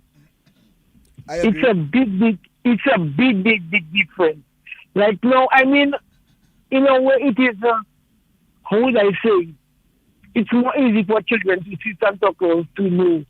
But before, when you have to look for Santa Claus, it was more better. It was better, not more better. But Tony, Yeah, I want us to be fair with the present generation. Because yes, they're going to let's raise, be fair. because we raise searching and looking for Santa, and sometimes we never saw Santa. Some of us were disappointed. But now today, Santa is among them. And so when they grow up later, they're going to tell us, but I used to see Santa, but I walk with Santa. You know, Santa give me a toy. But, and they might ask you, how many toys Santa has ever given you? Have you ever seen Santa? Have you ever touched Santa? These are the questions they're going to ask us. Yes, I understand, Cecil. I quite understand you. But to me, before, Christmas had more joy, more Christmas in it than now, Cecil. That is you saying. Christmas. That's your truth. That is your truth. So it's not your truth. No, I say it is your truth. Dear yeah, truth. but I'm asking. I'm just asking. So, Mr. Adams, is not your truth, my dear? It is my truth. It is my truth. Yeah, I enjoyed Christmas, man. It is my truth. Oh, my God, man. Come on. No, I'm not saying no. Oh, okay. I'm not saying, listen, I'm not saying no, it's not better for the children to remove pictures with Santa, go to the Bayfront, see Christmas village, we all see these things. We didn't have these things. Mm-hmm. But we had now, and now they can play, they take up pictures, they have souvenirs. But before we did not have. But we had our memory, our mind was making us feel happy and merry. Isn't it so?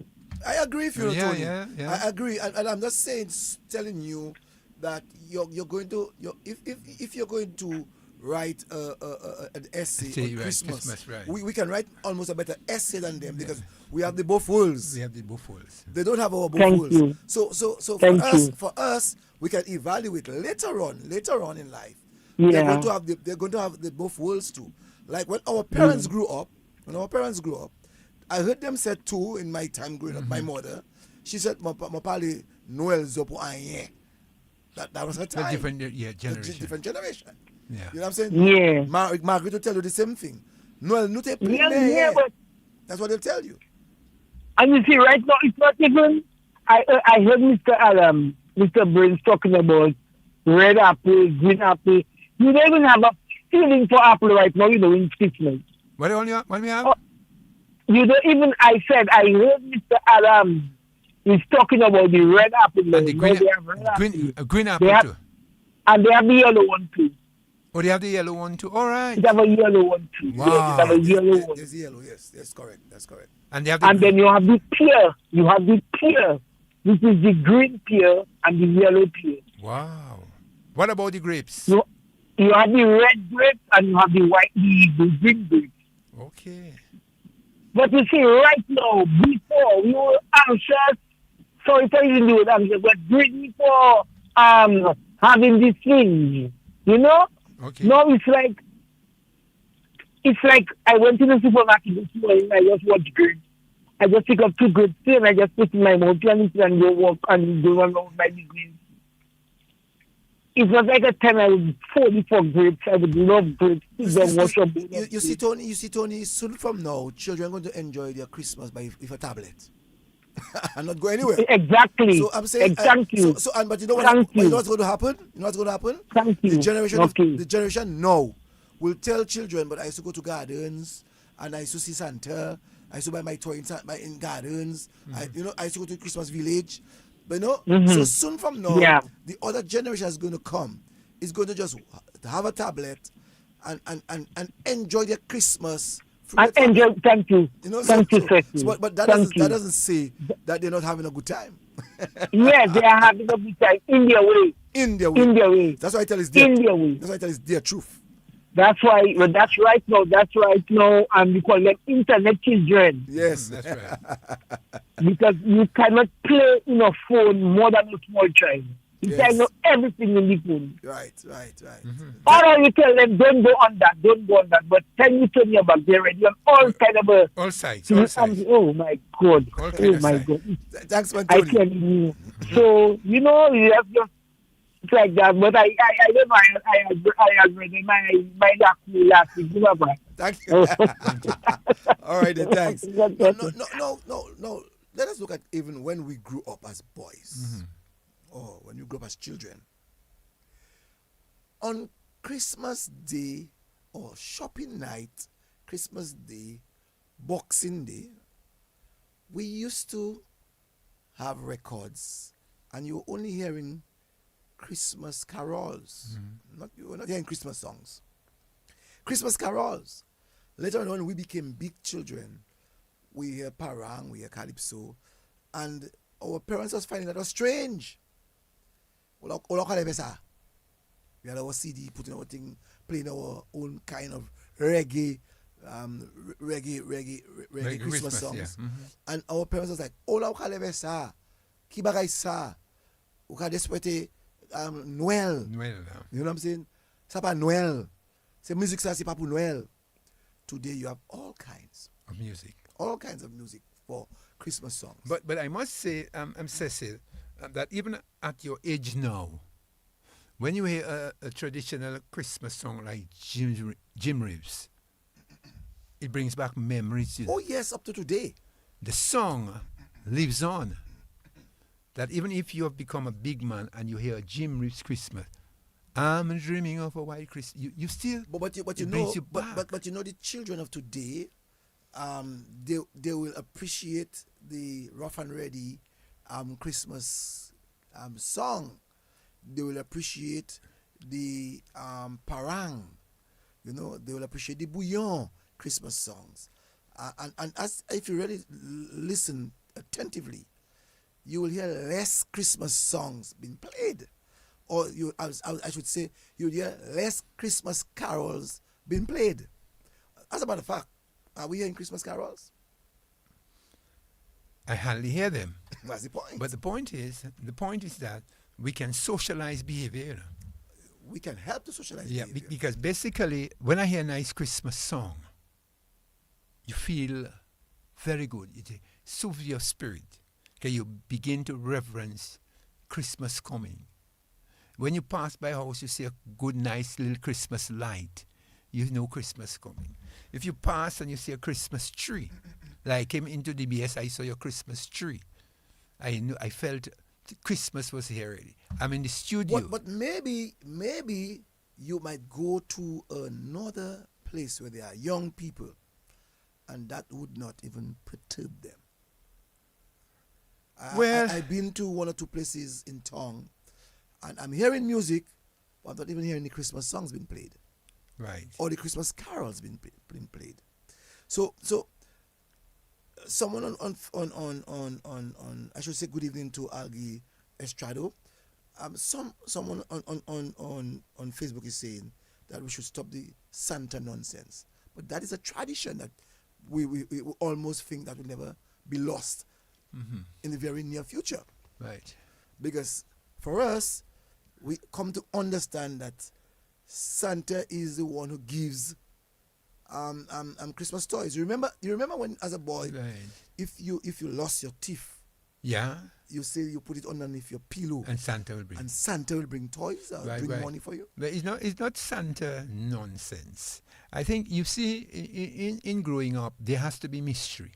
Yes. You have to be anticipating something in your mind that really doesn't exist. And it's a good thing you said that. Yeah, because there has to be mystery in life. There has to be suspense in your life. And it's a good thing you're saying that. Let's just juggle our mind back outside of Christmas. Yeah. When we went to school, we used to read The Cow Jump Over the Moon. Yes, yeah. That was mystery. Right. That allow us to see fiction. Right. And to ponder about the cow jumping over the moon. But you see, a lot of people just believe that when they look at it, they say, nonsense. How can a cow jump over the moon? But what they didn't understand was that was symbolism. Yes. So if you see the cow jump over the moon, it means that that person did something great. Right? So people look at the nursery, about pure nonsense. How can a cow jump over the moon? But there was more symbolism in the writing. if you read things like Animal Farm, yes, you tend to think, well, animals can take control of a society. But that was really politics at the highest level. So as we get older, and we saw that Dice put it in song in a very good way. Right, Animal Farm. Animal Farm. Right, but he used animals to portray the political happenings at the time. So don't only people just say, "Oh, nonsense, man! A cow jumping over the moon." That was stupid, man. Cottridge made a cow jump over the moon, but Cottridge was actually writing about the politics of England at the time, and he symbolized it. And when you look, when you also look at Santa coming down the chimney. Yes. I mean, we know chimney is fire. It's just depicting that Santa is going to give you a gift. Right. Good evening to you, caller. Good evening. Yes, good evening. Good evening. Cecil and Mr. Adams. Yeah. You know what I would really love for this year's Christmas Village? What would you like? As I know it is going to be held on the Goodwill Tavern. Yeah. What I would love, maybe you can suggest that to the organizers, a large television screen. So while the children are enjoying themselves, you're playing these Christmas movies so they can enjoy themselves, and even at the same time, while there's entertainment going on with singers and so, you can always telecast that for the screen so people can see that from anywhere. That's what I would love to see them That's introduce. a beautiful idea. That's a beautiful idea. Yeah, that's a very beautiful idea. Yeah. Like how they do it in Times Square. Right. That's right. Yeah. Something like that I think would be a good idea. Maybe you can suggest that. Yes. I hope that the organizers Well, they're are hearing us. listening. Yes. And all right. I will also bring that idea to them. Transfer the idea, Yeah, I like that. Thank you. Yeah. Thank you, caller. All right. Thank you very in the world, in the age of technology, that can be done. Right. You have movies. You know, movies. and even the person that speaks here about stop this Santa nonsense, fooling children, but every footage I showed here tonight with Santa, you see how excited children are. No, wanting to be with Santa. I watched on YouTube 2 days back where in New York they had a big Christmas parade, Santa. They had those big balloons and people holding them on strings. I saw that in California as well, where you had all these different characters of Christmas, coming down Times Square.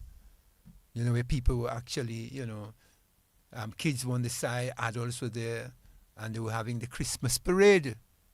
Yes, that's a big thing in America, right? Even in Australia, surprisingly, during December, they have summer in Australia. When we're having snow in New York or California or Boston, it's summer in Australia, but they still celebrate their Christmas during the summer because Christmas for them is in December. So Santa, it symbolizes love. It symbolizes children getting gifts. They're looking for their Santa to give them a gift. And Santa represents what I would say your expectation of receiving a gift when you see this individual. So it is not really, we must not cry it not as though it's foolishness. No, it's symbolism. And earlier on I spoke about the church, all right? And Santa, the whole idea of Santa came from, that song, Old St. Nicholas? Right, Friend St. Nicholas. Lean your ears this way. Right. Don't you say a single word what I am going to say. Yes, St. Nicholas. Yes, so the Santa really came from the St. Nicholas, right. A kind of, I think way back in the 4th century, of a Greek bishop. Right. So it really was established from the church in terms of the merchandise business. Right, but they have moved now to another, instead of Santa now, in the modern world, in places like Canada, and certain parts of the United, they have a new character, Not Santa, the elf. The elf. Oh, yes, the elf. They're small. Santa, the elf was always around, But they have a new version. So instead of that big Santa, you have the elf. So in that time when the idea of the how you call that, Santa came about, as I said, as a bishop, from a particular part of the world. I can't recall, I can't remember. Okay. But it was known for the secret gifts that he of gave. giving, you know. Giving, yeah. Yeah, and especially helping the poor. Mhm. So that's what Sunday was really Represents. about, you know. And so you can even see the Dutch themselves helped in that whole development of the Santa the concept. Santa contribution to the poor. And that's why earlier on we spoke about the politician. It's a gesture of giving. Giving, yeah. Not giving to just your supporters, Right. but giving to the people. Right. You know? And it would be bad that the church would have only give to its own people. And not only that, the people are looking for their representative to give Christmas gifts. Right. So if you're in Goodwill, they're expecting you come into Goodwill and give some toys or whatever. Or you go to Uncle, you give some toys, whatever. Let's see what the caller has to say. Good evening. Mm-hmm. Yes, the man talk about me again for last time, 45. The man talk about Santa nonsense. My brother, without Santa Claus, there's no Christmas when I was growing up as a kid. That's right. However, whenever Santa had to be involved. And as the man talk about the elf was always there too. So the man who talk about nonsense Santa is a joker, man. That is just... Yeah, man. Santa represents... No Christmas without Santa, man. Santa has to be there, man. It's like saying to have carnival and you have no calypso. And you have no calypso. So you're right, caller. You know, you Yeah, cannot do without Santa. Santa, you yeah, is a symbol, Yeah, man, of it's giving. a really a time to bring Children joy to looking people. for it. Children looking for it. I mean, And children, my pictures are crazy. Yeah, man. I mean, when I go to the Santa village, I see children really want to They remove appreciate pictures. I mean, they're reading about it. Yes. Yeah. So to talk about banning that, Right. And not only that, the Santa is a black person, you know. Santa before you have to be a white man. You're a white man, you Yes, know. You have to have a certain that's why complexion, you know. That's why you see the white beard. Very boy. interesting. So them folklore tradition, it's important. It's very important for us, you know. And it is so old. The whole Santa situation is so Very old. old, man. I mean, 4th century. I mean, there's no way that's going to ever last. You're not going to end that, man. Over not that easy. 1600 years ago, man. So someone said that St. Nicholas was a real person. Okay. You know, I would really like to know, you know. Right. No, not only that, with the Christmas village, there's a boat. Mm-hmm. I think it's coming tomorrow. I'm not so sure. As to the date, there's a tourist ship that normally comes in to share Christmas with the children. Mm-hmm. And I think it's coming in sometime. I don't know whether it's this week or next week. I'm not sure on the date. But they'll also be giving gifts to children. You know, so Christmas is really a time for giving and sharing whatever you have with your neighbors and your children. Make them happy. So the Christmas village represents a place where children and their parents can go to really enjoy that spirit of Christmas. And that is one tradition that maintained. Because last week when we spoke, we said that our parents had to bring us to do window shopping. That's right. You know, they brought us to do window shopping, and they brought us to do window shopping a day or two before Christmas. Before Christmas, and so we are seeing now there's no more window shopping. There's family members are going to the Christmas village from very early before the 24th. Right. You know, to enjoy. And so they purchase, and still on the 24th, they still go to Roseau, they still go to their various towns, right. And in the various towns in this and shop in the stores. That's to right. purchase what they figure out that they want. You know, so you have not seen the Christmas village dampening even the business sector of the commercial aspect of it. Yeah, it's not. You know, yes, that's very interesting, man. And I myself look forward to seeing all the varying lights, man. It's going to be right next to me, and obviously, Cecil, I myself will go there because the Christmas village is not only for children.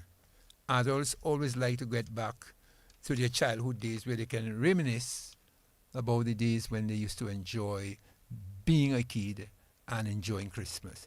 You know, I still enjoy seeing the different types of toys. Oh yes, all of us.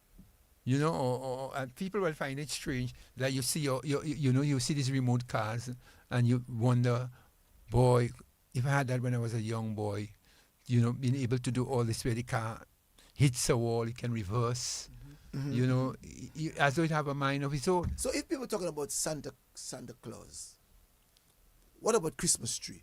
In the United States, in England, and the other places, it's pine tree that they have. Right. But we have tree lighting, another tradition. Right. That's very important. It's another tree light, another tradition. So tree lighting, in our days growing up, we would not have had tree lighting. We would have had our homes would be lighting. Would be lighting. Our Christmas tree would be lighting. Our Christmas tree in our homes would be that lighting. we would have purchased out of Dominica. And not only that, we haven't spoken about it. Our postcards would be singing. Oh yes. When you open a postcard, it sings Merry right? Christmas, and you can see the trees, Christmas tree on your postcard on your postcards. So that's another thing. That's still into this Christmas tradition. So modernization. So the Christmas tree itself has another value, another tradition, because with the Christmas, under the Christmas tree we put gifts. So we know if there are 8 of us in the family, we should also have 8 gifts. That's right. And if there isn't, no matter how small you are, there's a gift for you. No matter how small you are, no, you too have to make a gift available to someone in the family. So the Christmas tree represented gift exchange. Doesn't matter how big or how small you are. So if you could not buy, daddy or mommy or sister or brother would buy something, maybe would go to the little brother, little sister, have a conversation in their ears. What do you want to buy for mommy? What do you want to buy for daddy? And they would come together and purchase something for daddy or mommy. Yeah. You know? So everybody would have received something as another good gesture. In the tradition, do we still have it in the modern Christmas, whereby families still look forward to giving a gift to each of members of the family? Oh yes. We still look to get not necessarily cards, because cards seems to be dwindling away. Cards seems to be moving out of the tradition. What we are now seeing in the modern day, because of social media, people are now making their own cards and sending to you via your phone. All right. So you send a card, you send a Merry Christmas, you send a message on your phone, on your tablet. Because you now can develop and produce a card for your loved ones. You can personalize your card and send it soft copy, that's what they call it. You can send it soft copy to your loved one. With music as well? Yes, with music. Wow. So and with a lot more than music, you have fireworks and the like, in the card, So there's much more excitement in the creation of your own Christmas card. And maybe you can even put your own voice in the card. But people do those things, People do those things. So it's much more creative. So if we're talking about our tradition just go and buy a Christmas card by CBs or by CLC or by whoever, by J's, and you hand it to your family. You post it. Today, the beauty of it is you can make your own card, personalize your own card, do your own designs. So if you have 10 members of your family to send cards to, you are making your 10 different cards on your tablet. What I do not like is someone sent a card for you and you are forwarding that same card that person sent to you for me. I'm saying to people, Professor Nanisa Pumwe. Oh, you got a card that was... No, most persons do that. People forward cards that they somebody send to else you. produced.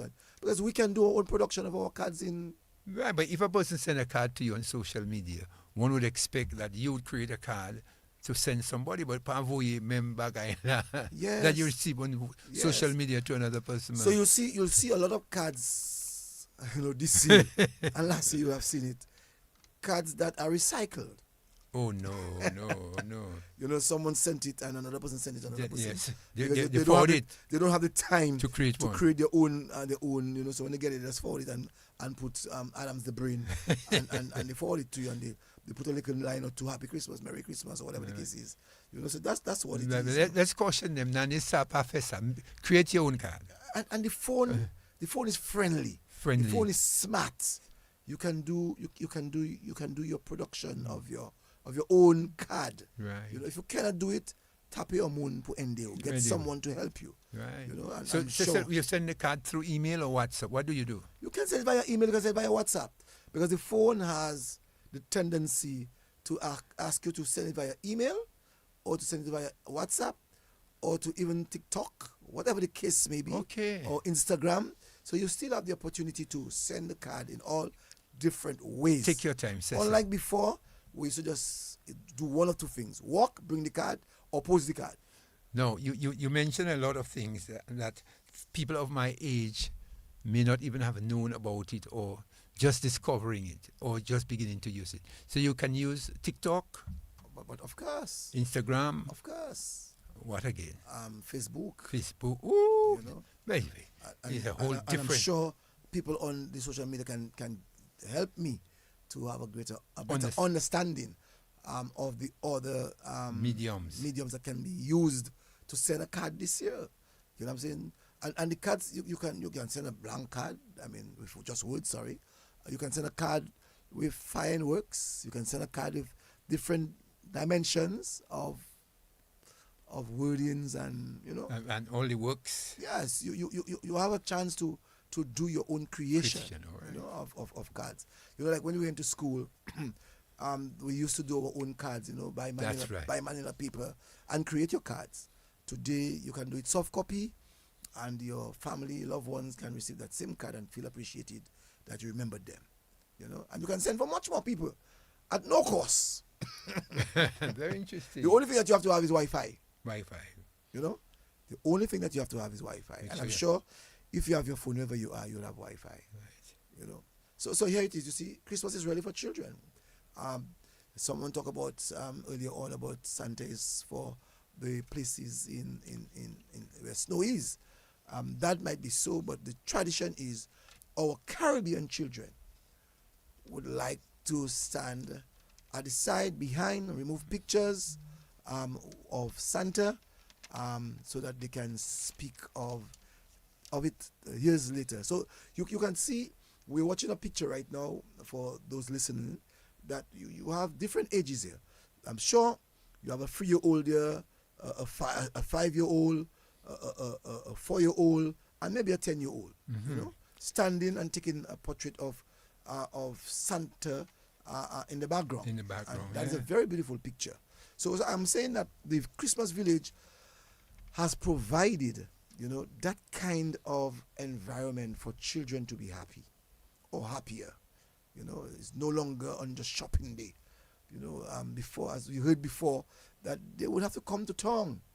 You know, wait for the second bus or the second truck to come to town. But now the village is there where they can go, and it's a permanent village. It's a permanent village, and see that too.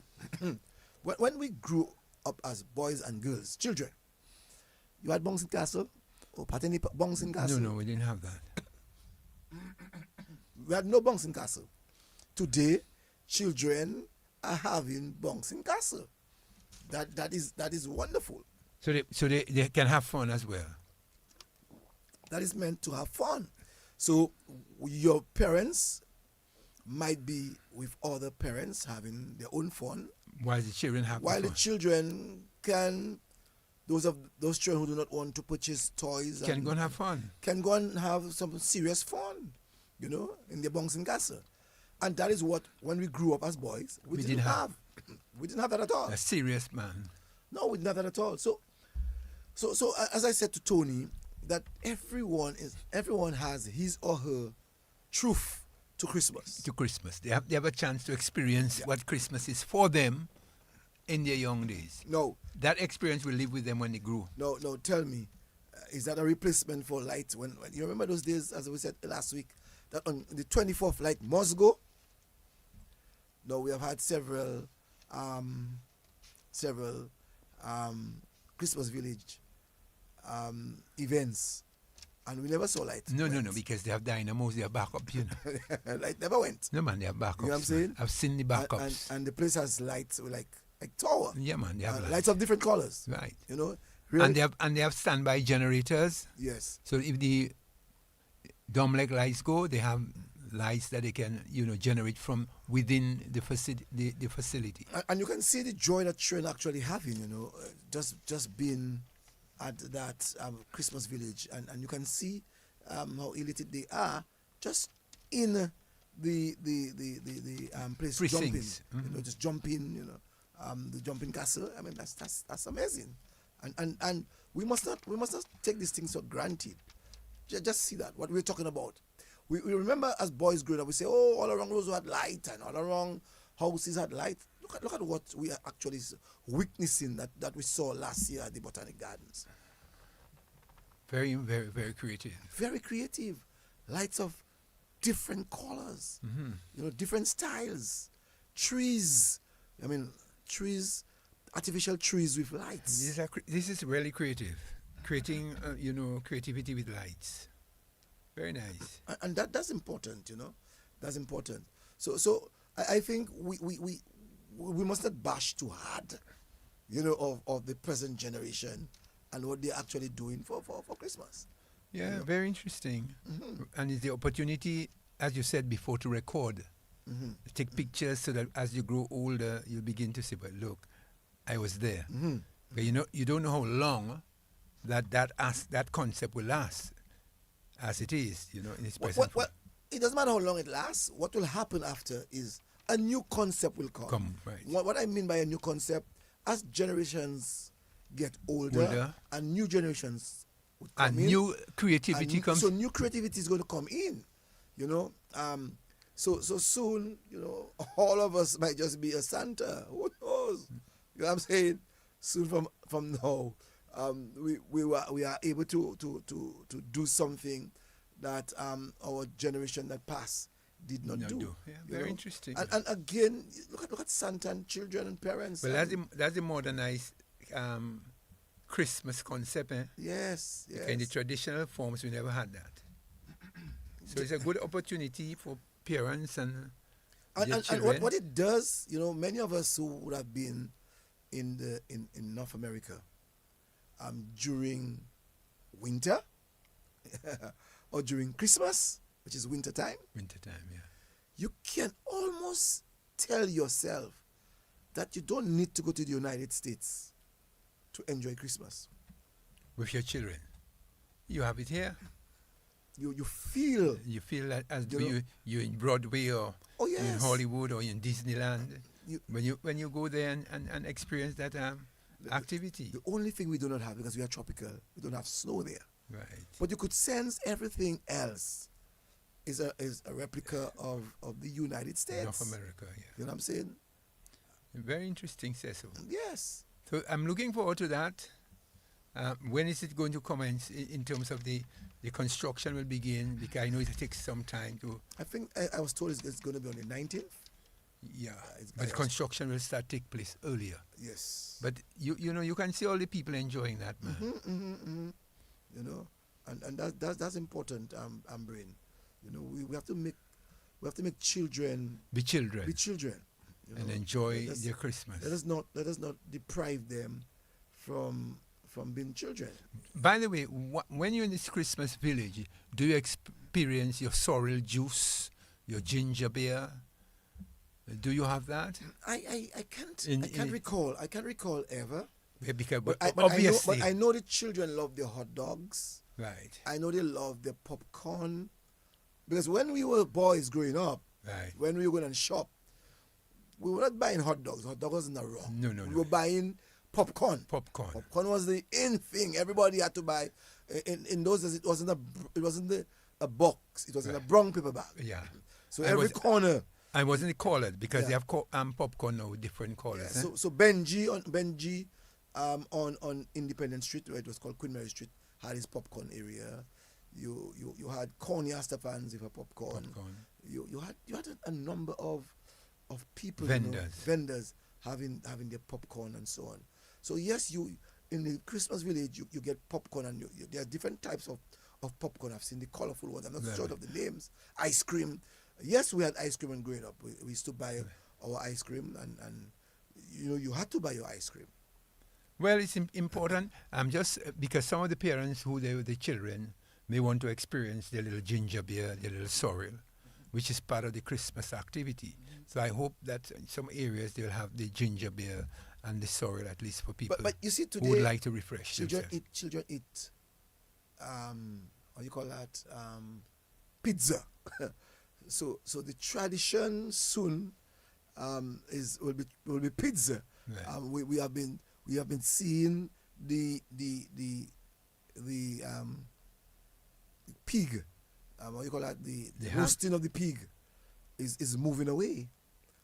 But what we are seeing is the ham is replacing the pig. The turkey is replacing what? Well, no, the turkey is still there for itself. The turkey has been there for a while. It has been there for a while. It's a tradition. Ham and turkey has always been there. Yes. But you see, with the ham, not too many people would have afforded the ham.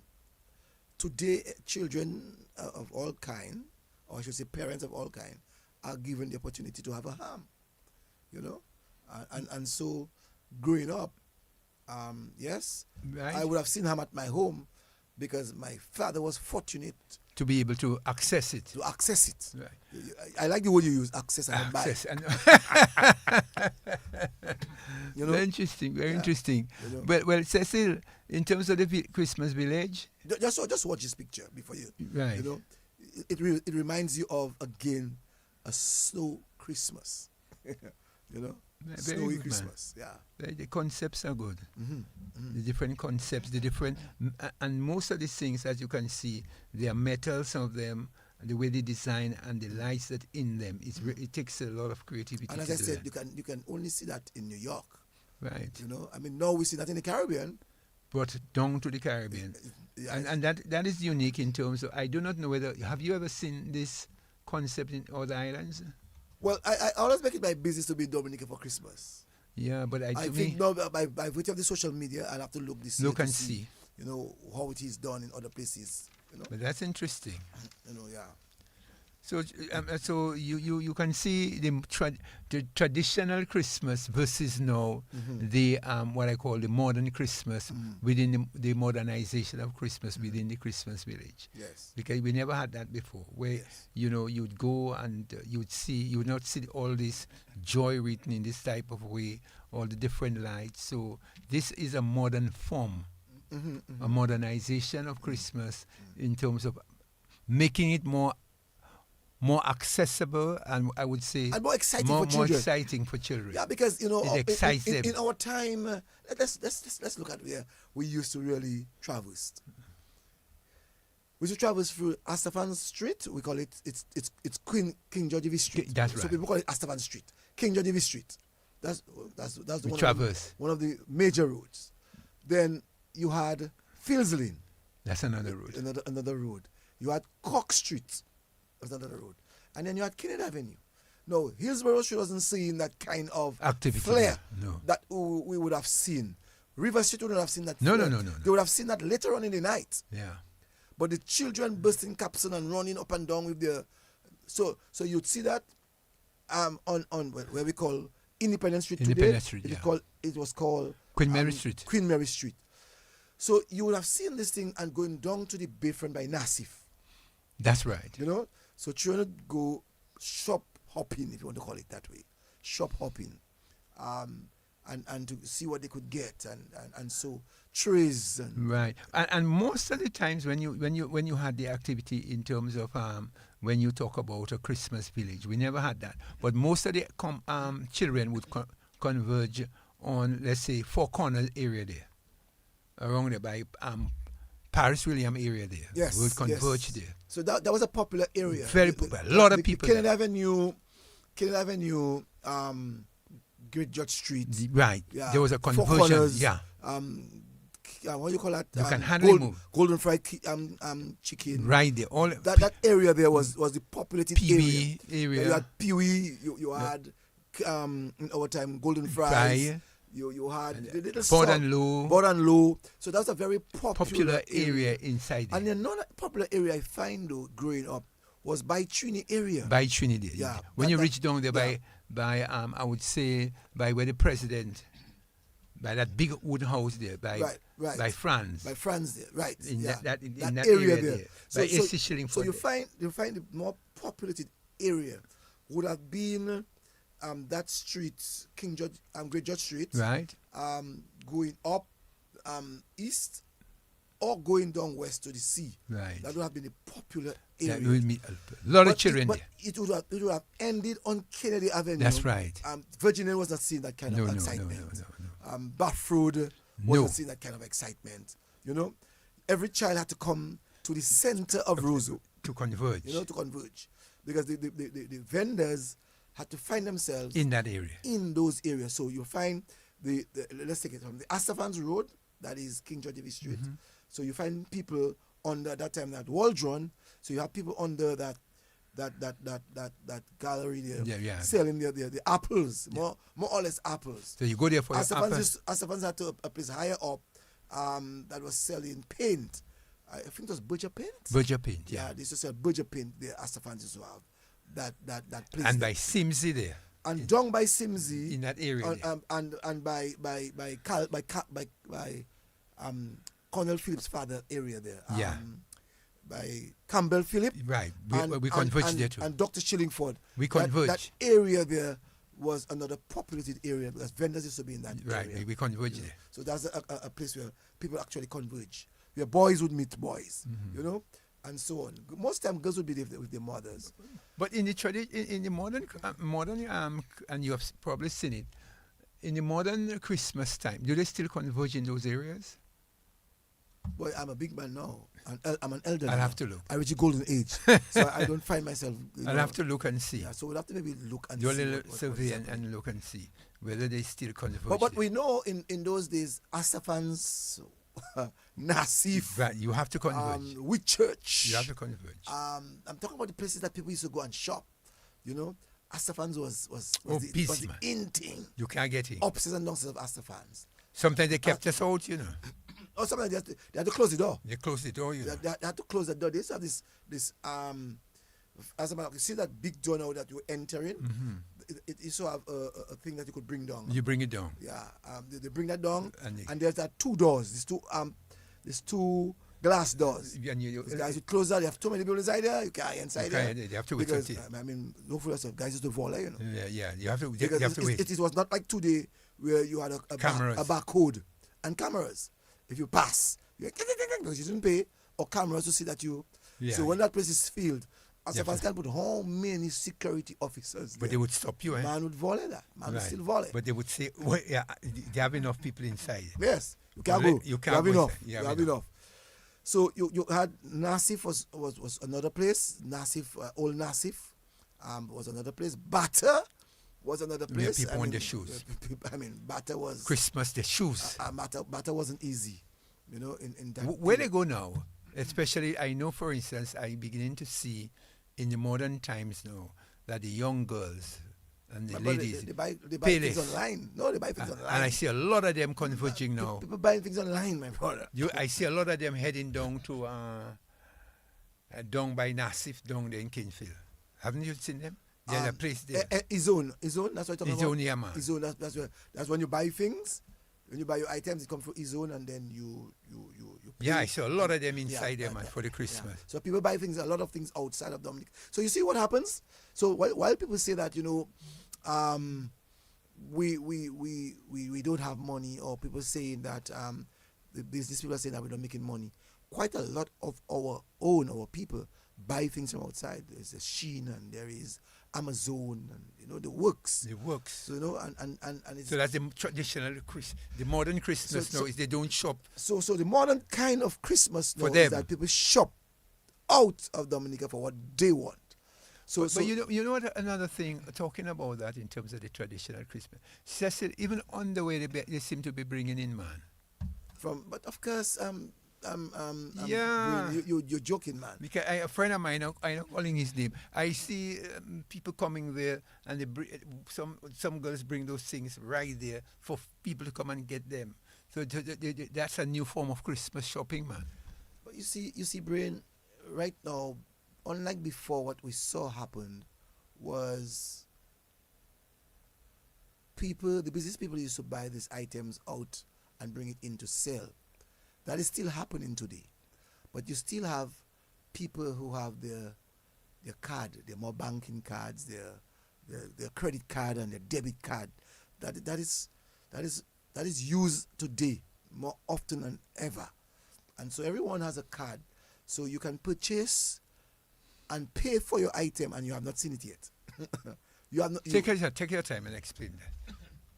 You go online, you have seen a dress that you want to purchase to go to midnight mass. You know it takes 1 week to reach Dominica. It has an address. It goes to the United States and it comes down to Dominica via E-Zone or via WeForward, whatever the case is. So you pay for your item online, soft copy, I should say. Soft copy. Right. Wow. You buy it soft copy. So you see the item, soft copy. You love it. You know the size, you purchase online. When you purchase online, when it's about to be sent to you, you can track it. So the business place that you have purchased your item will now tell you it has left, and in the next hour it is in wherever, Miami. When it arrives in Miami, the tracker says it's in Miami. When it leaves Miami, it says to you if it's at the next port in Dominica, it says it is in Dominica. Wow. And then when it arrives in Dominica, you are getting information from the company in which it goes to, and you go and get your item. Modern Christmas shopping, man. Modern shopping, not even Christmas. Modern shopping, but it becomes more intensive as the Christmas is going on. Christmas season comes on. We are going to see it for Carnival. You know, people are going to buy all of their item for Carnival online. They're buying their Christmas things online. So yes. It just shows up. So the modern Christmas shopping and the modern shopping now, beyond Christmas and even before Christmas, is that you're online. Right. You see your item, you say you like it. Right. And then you send for it. So see the generation truth today. You heard last week that we said that if you come into Roseau for Christmas, you're excited. Right. You are excited because it might be your first trip to Roseau, or it might be your first trip to Roseau for the year. And so your mother have the money in her pocket, or your father, and you have to come down to Roseau, and you all are going to shop. You have to get up at 3 o'clock in the morning. You have to get up. So you can get your truck to go down to town for 4. Right. And you reach town tired, you're tired, but you do your business. And then you maybe have to take the first trip back to Roseau to go to country, or you take the second trip at 1 o'clock in the country and go back to country at 6, 7 o'clock in the night to spend.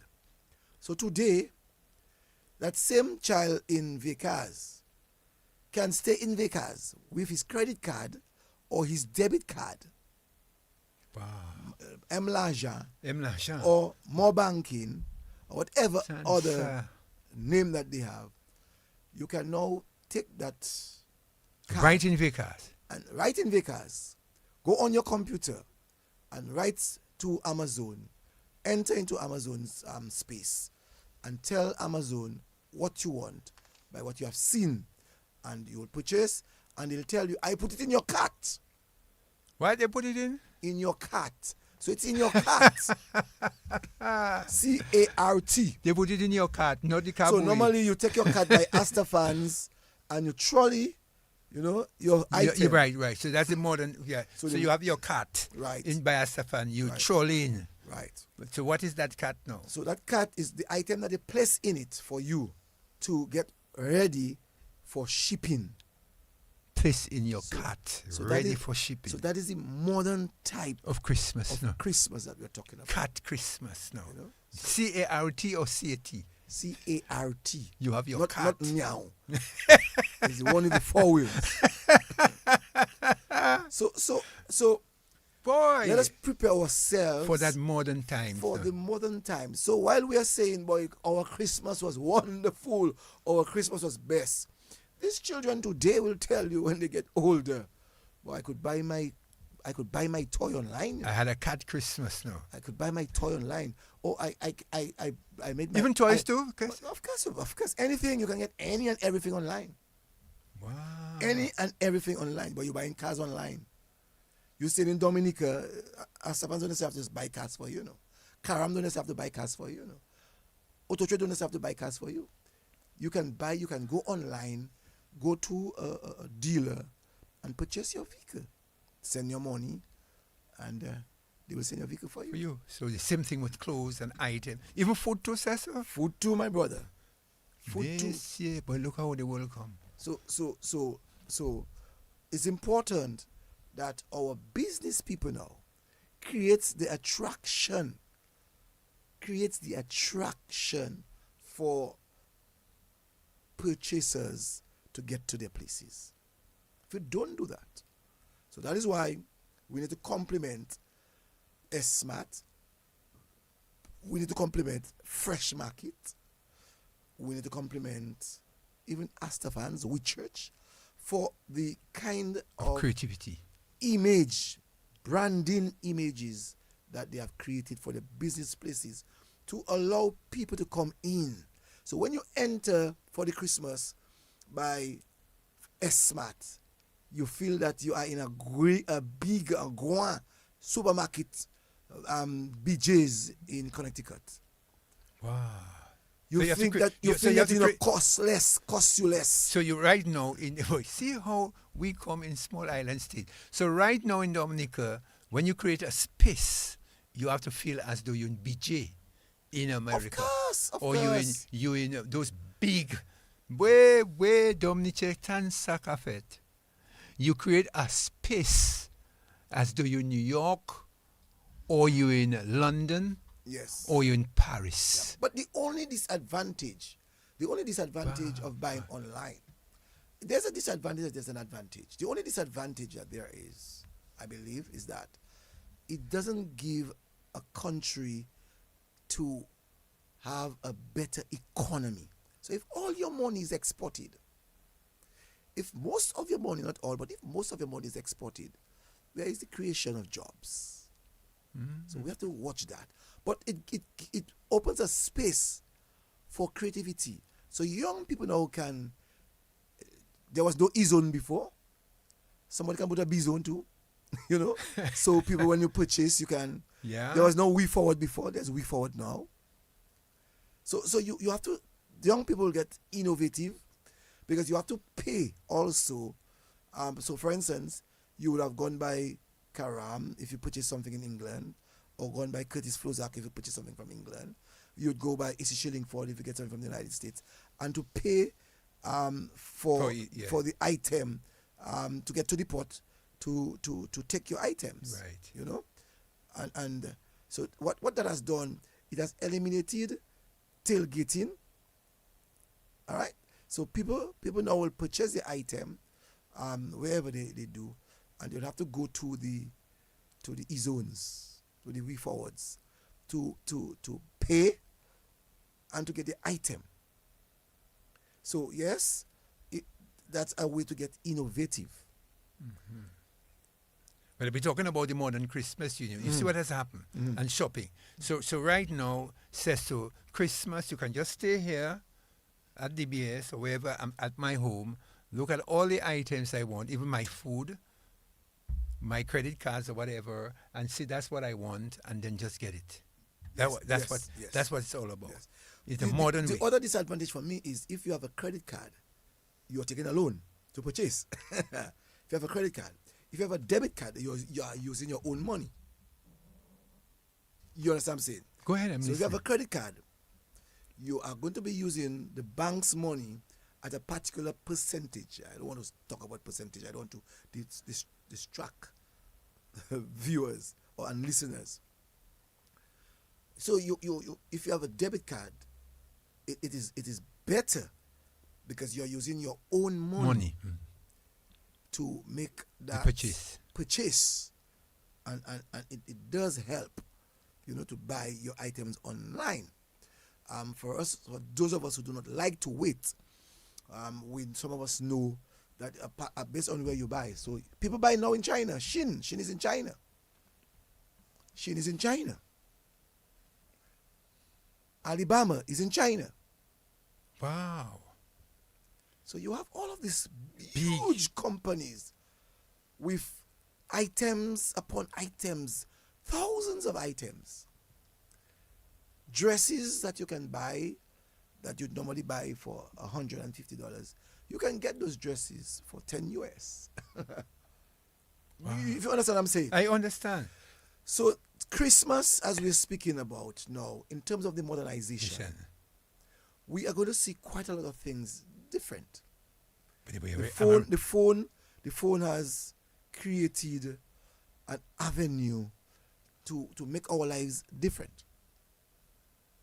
So whilst you are doing all this on your phone, has all these apps, modern Christmas we're talking about, whereby you while you're traveling, you're doing all your shopping on your phone then. Yes. So for instance, before you take your credit card and you purchase items wherever you would have been where credit card service is given. Today you can take your debit card and your credit card and purchase. Today you can take your money in your bank. You don't have to carry hard cash. So for Christmas, you're not going to see people carrying hard cash for Christmas. As a matter of fact, I'm not so sure if I saw it in Dominica yet, but I know when I was in China some years ago that I took my phone, I saw people took their phone and to pay for items. What are you telling me, Nama? Yes, my brother. So Cecil, I'm almost sure that they have that in Dominica. So you can. I'm almost sure your phone now that you can use your phone now in Dominica to shop. Someone help me with that if anyone is hearing me. So what you do? You just swipe. You just take your phone and swipe there. Just take your phone and put it on the machine that they're actually using for credit cards. My. So that's what I'm saying to us, that when we speak of our truth, it is our truth. When these children tomorrow start to speak about their truth, we must not get vexed with them because it's their truth. My. And it's important to understand the graduation of the Lakou. So we live the Lakou life. We live the pure Lakou life, but we ensured that we created a better environment for the other generations to come. And so, but Cecil, the way they live in Lakou, they live in Lakou by space shuttle now, man, because they're graduating the new generation, the speed at which they're graduating. But you're telling me that right now, in terms of the shopping, they graduated where they are transferring all activities in a metropolitan space. And sooner or later, they may not even have to use money. But they're not using money anymore, my brother. It's either plastic or let's say money is invisible. Now people talking about crypto. It's another form of money. People are now talking about crypto. So people are moving away from the dollar. They're moving into the crypto. So the modern in the next 5 years, the modern Christmas will be everybody crypto then. Cryptocurrency. Business people will be doing. Business people will be shopping with crypto.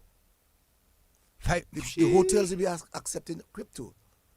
So the Lakou that we were from, or the Lakou that we lived, has gradually changed. And we must not forget that Dominica is part of the world. So when we speak about, Christmas not the same again, Christmas not the same again, let us not bash the generation of today to make them think that they're not enjoying Christmas. When we grew up as boys, we had to go to a big record shop to produce records or to produce music. Yes? Yes. To get a 45. Today, you don't have to go to a record shop to produce music. You can do music on your phone. On the same phone that you have there, you can do the production of music. You can do the production of music on your computer. There are softwares that has been used today to help in the development. So Christmas itself will be modernized. So that is why I'm complimenting the parliamentary representative of Roseau Central for taking the concept. Taking Times Square. Taking Times Square, which many of us never believed would have reached in Dominica, in a small way. But to children today, that is a big way. For us, we are seeing the Times Square and we not that very excited because we are familiarized already with Times Square. Children who have never been nowhere else but Dominica will appreciate that and want to remove pictures for time to come. That's right. Until when they go to New York, they say, but you know what, I see that. I saw that in Dominica already. Boy.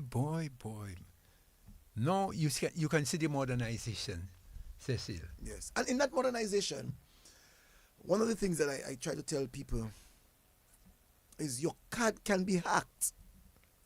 There are hackers out there that are brilliant. My card was hacked sometime, and I they really, hack you too? Yeah, man, I want to compliment the Republic Bank.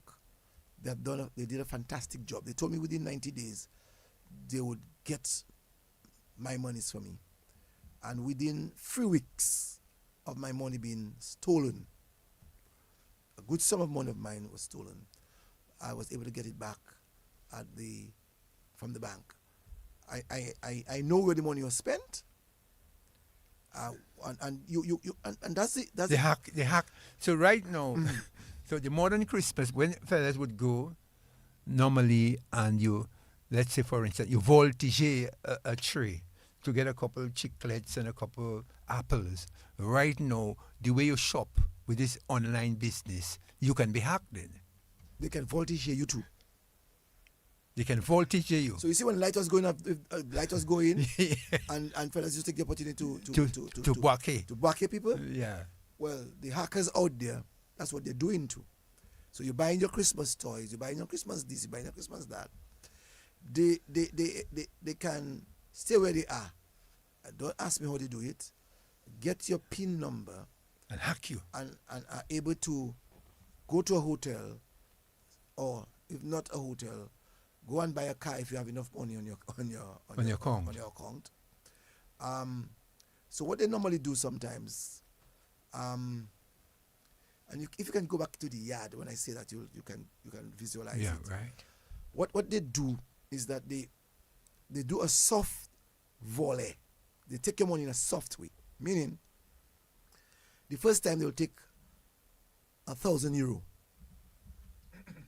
It went through. The second time, they'll increase it. But the third time, a lot of them are not aware that by the time they try the third time, it is blocked. Okay. By the time they try the third time, it is blocked. So right away, the bank, your banker will be able to send information to you to tell you that your your card was hacked. So let's think of the yard growing up. Wow.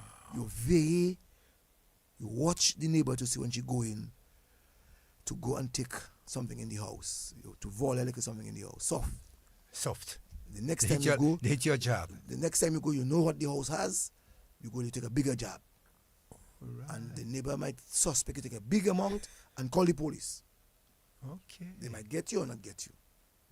Boy. So yard. So when we look at the yard, the Lakou, and the graduation of the Lakou, as I've always said to people, that we will never ever come back to where we were. We won't. It's not possible. The generations to come will not allow us to. They will not allow us to. Very so, interesting. So when we speak and we hear Tony say, "Oh, my time before was better," believe you me, the next generation will tell you, "My time was better." Like when our mom said to her, "Your mother told you that." Your mother said to you, while you're in the yard, right.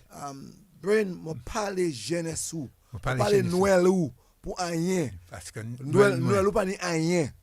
Asu Noël moi. Your Christmas doesn't have nothing on my Christmas. That is your mother who told you that. Right. No, you're telling your children, because my Christmas was better than your Christmas. They will tell you. They will tell their children, who will be your grandchildren. But if you live to see, and you're able to give that information to that generation, right, that second and third generation, it really helps in the development of the mind. Right, the mind. Because basically, you want to ground them into actually the reality of the Lakou. Because the Lakou gave you a certain level of grounding. Yes. An experience that you have that you can combat the future to come. Basically, when you look at history and you look at things that happen, because they keep telling you that history repeats itself. That's correct. That's just so you should be able to. But I'll tell you some of the things that repeat themselves is styles, clothes. When we grew up, we knew of bell bottom, we knew of gunmouth, we knew of afro, we knew of afro combs, we knew of shirts. We knew of braids. We knew of braids. We knew of false hair. False hair. That's what we used to call them, false hair. Today they're not calling it false hair. My hair I buy. In the Lakou, if you remember, that our parents used to have false hair and they used to hide it. They didn't want us to see it at all. No. My mother used to hide her own. I'm telling you, my mother used to hide her own. For Christmas, she coming out with it. My mother used to hide her false hair. So today is my hair I buy. I have my hair. I'm not hiding no hair. It's mine. You know what I'm saying? It's my hair. It's my hair. That's in the Lakou. And in the days growing up in the Lakou, women use a lot of false hair. So today, some of our generation sometimes, not all the time, criticize the false hair. But if you check back, our mother was using false hair. Yeah. But what I find, Cecil, especially now, in the old traditional Christmas, false hair had, you were bound to bring out the false hair. No, you had to, because you know why? Christmas. Because you had to go to church, midnight mass. But false hair must come out. Midnight mass, so you had to put your false hair. Because you remember, growing up too, you remember that ladies used to have kango. And kango is a big plait. The big plait, yes. You know what I'm saying? Some of them, I don't say some, many women used to iron their hair. Yeah. Or press their hair. Yes, iron hair. The hot comb. No, hot comb. How do you call it now? Boy, I don't perm in the hair now. No, what they say now? What is they it? say they go to the salon. And what they doing? The hot comb they're using or the perming? The perming. But in my mother's day, they still used to perm. But when they perm, they used to use the hot comb. And they say that they iron in their hair. That's right. Or they press in their hair. You know, and then they would put curlers in the yard. They used to put curlers. In the yard, yes. So you'll find on the 22nd, 23rd hair in colors. of December. Hair in colors. Hair is in colors. Colors, right. Hair is in colors. So Asta fans used to sell these colors like joke. Right. You know? The little vendors right. used to sell colors like joke. You check, I think a colors pack at either 24 or 30. 30, 24, 30, 12, some of them. You know what I'm saying? No, the 12 would be the big ones. The big ones, my mother. And in the yard during that Christmas period, these women would be proud of themselves because they would have their colors showing off in the yard for Christmas. Wow. And then, just before they get ready for midnight mass, you see them removing these colors, and you're seeing the curls in their hair. And then they'll take their long comb or whatever type of comb that they have to make their own style. So those of them who did not have the time for that, they bought the hair I buy, let's call it false hair. False hair. Let's not say the noise hair I buy. They used to have the false hair hidden in their room. And those days, we were not going into their rooms. We didn't know their rooms. No. We had to knock to go into the room. Right. The hide, man. The false hair. So you, as a child, your parents had to get ready for midnight mass at 11 o'clock. So I think they would leave at 10:30, something like that. 10:30. I think there was the rosary at 11 o'clock right. until 12 o'clock. I remember that. Yeah. At least that part I remembered. And they would get themselves ready and go to midnight mass with their perm hair. Perm hair. That was in the Lakou for Christmas. No. And then when they were finished midnight mass, 1 o'clock, 2 o'clock. They're going to hide that? Before dance? They go to dance. And then? They went to dance at the Green Grotto where the infirmary is. Where the infirmary is now. I can't remember. I think there was, I don't think in my time growing up that there was Green Lantern. No. I can't remember. Not in your time. No. In your father's time. My father's time. I was in Fonkole. But I know in my time there was the Green Grotto. Desmond Blanchard was the main security officer, police officer. For that, Desmond Blanchard. And so on Boxing Day, these people would have gone to that dance of swinging stars. And they would come back in time, 5 o'clock, to prepare the hams. So let's see what happening. Yeah. Good evening. Good evening, Cecil, Joseph, and Mr. Brain. Good evening. Good evening, Mr. Lufa. Let me ask him a question. Do you have your crypto? Do you have my what? Your crypto. My crypto? Yeah, but me say pas connaître ça. I don't remember. You have your mobile banking? Yes. Mr. Joseph, yes, sir. It is very, very, very appealing to hear you and the Brain talking about what we used to do formerly, many years ago, during Christmas time. Mr. Joseph, I want to say two things. One, Christmas has lost its meaning. That's one. And number two, Christmas has become too commercialized. And I'm sure you want to listen to me? You want to listen to me? Yeah, go ahead. When, as a boy growing up, Christmas was commercialized, but your pocket was not as huge as it is today.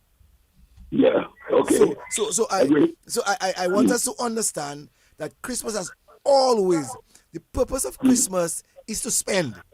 You hearing that word sharing? You hearing that word joy? You hearing that word giving? It was always meant to spend. So what is happening now?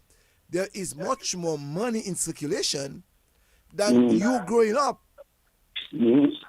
So you could only buy one car with the $5. Today, the children have $300 that they can buy more than one car. Yeah, or they buy a bicycle. Right. Anyway, Mr. Joseph, what I'm trying to say is that when I say you have lost the meaning of Christmas, because it's good that you're reminiscing those things. In my days, and all my partners, they have gone on the great beyond. When you finish midnight mass, Brother Cecil and Brother Adam, I agree with you, there should be dancing. I'm not talking about like Tom Webb, Owen Killingford, Fred Abraham. We used to go house to house, and we used to enjoy ourselves having golf, meeting everybody. We don't see that happening anymore. That's my point.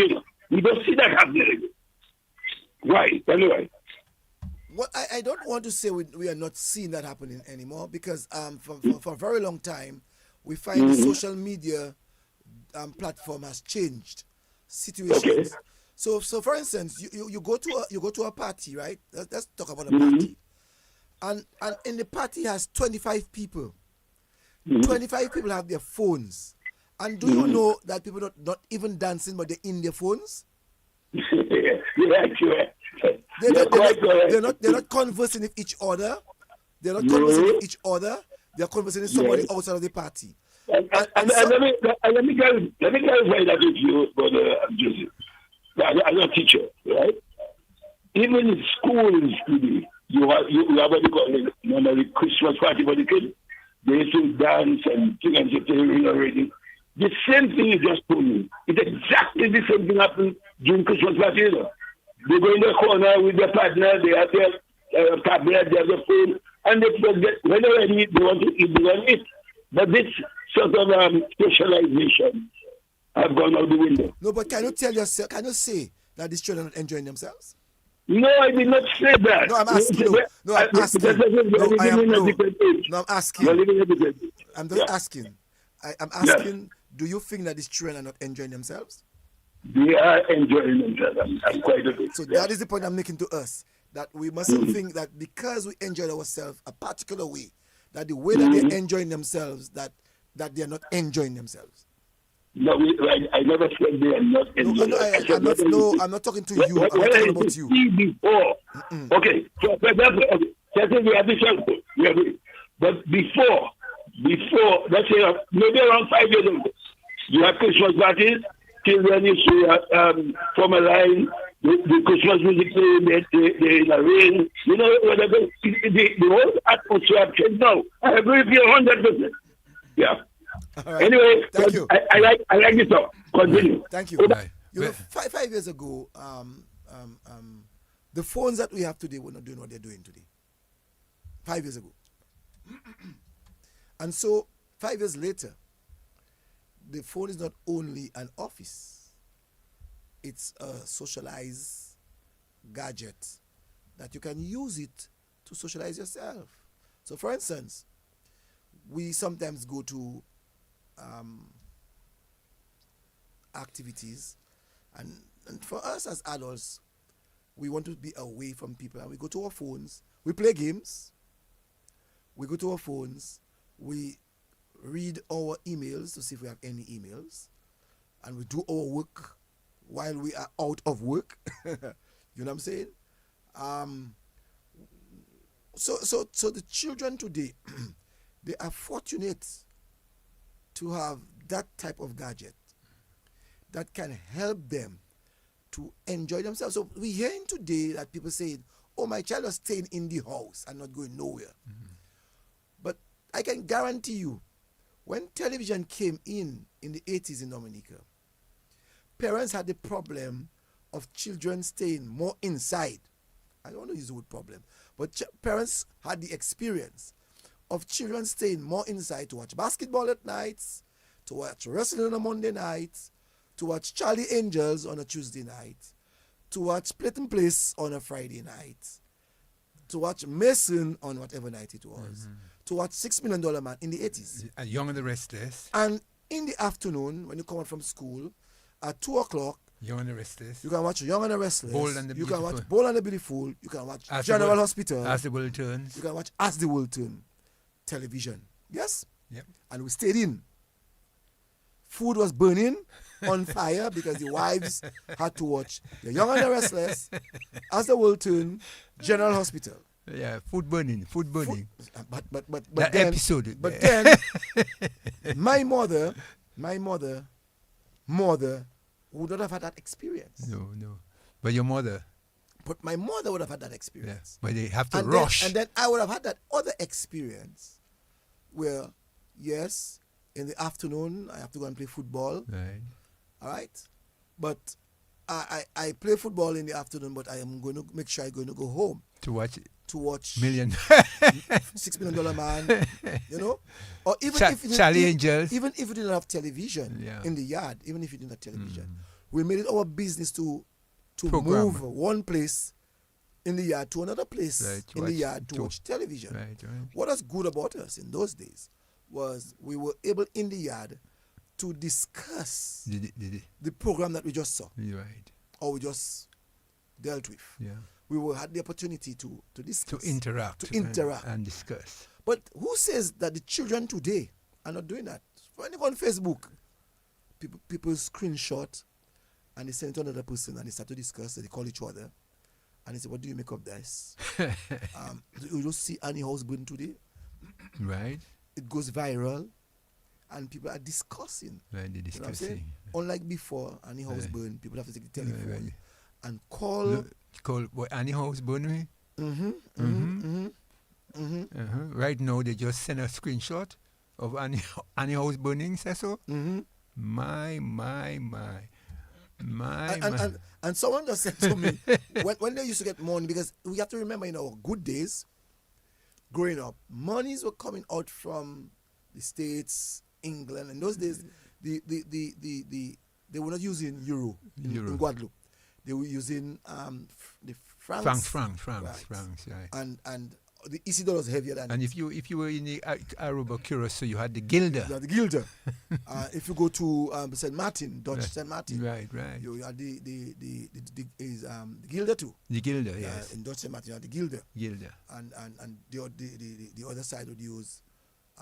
They would use their francs. Well, they also use the guilder and the US. US, yeah. And the other side, the French side, would use the French money.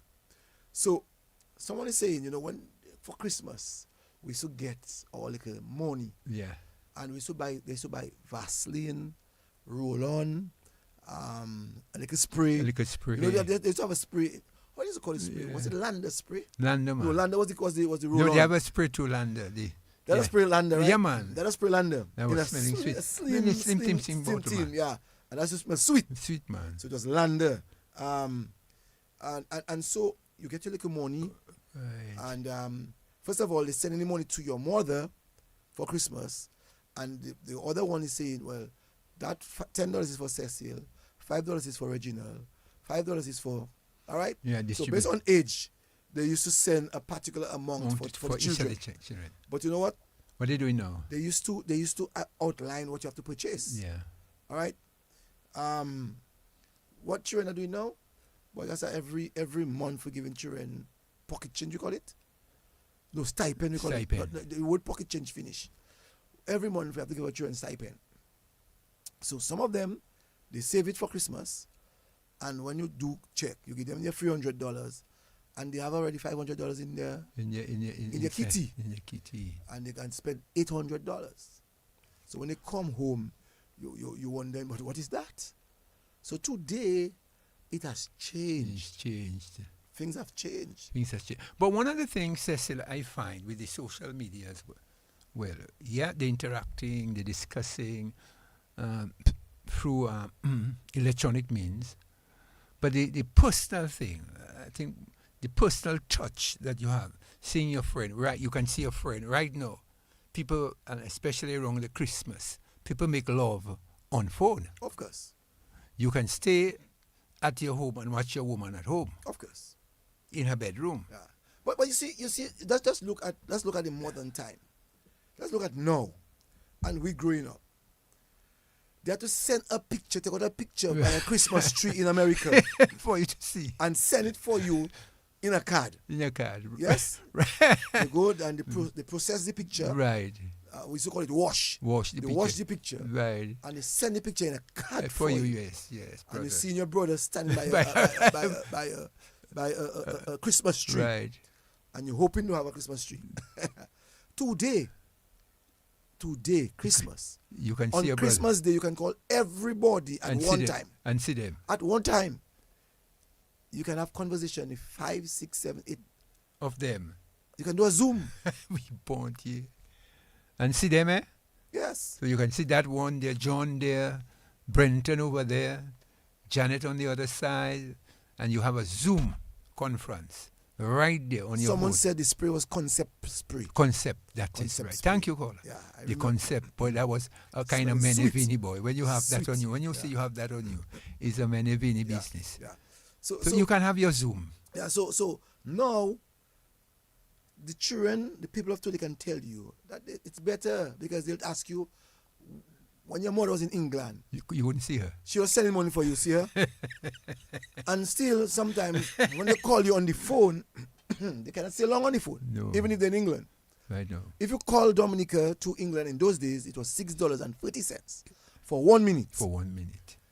So you have to call for you have to call Kima Wireless. In those days, if Dinard was alive, you call Dinard will hook you up to England. Or Lowell Williams. And then you hear you're in the operator on the other end saying, call, will you accept? That's what we did on Christmas time.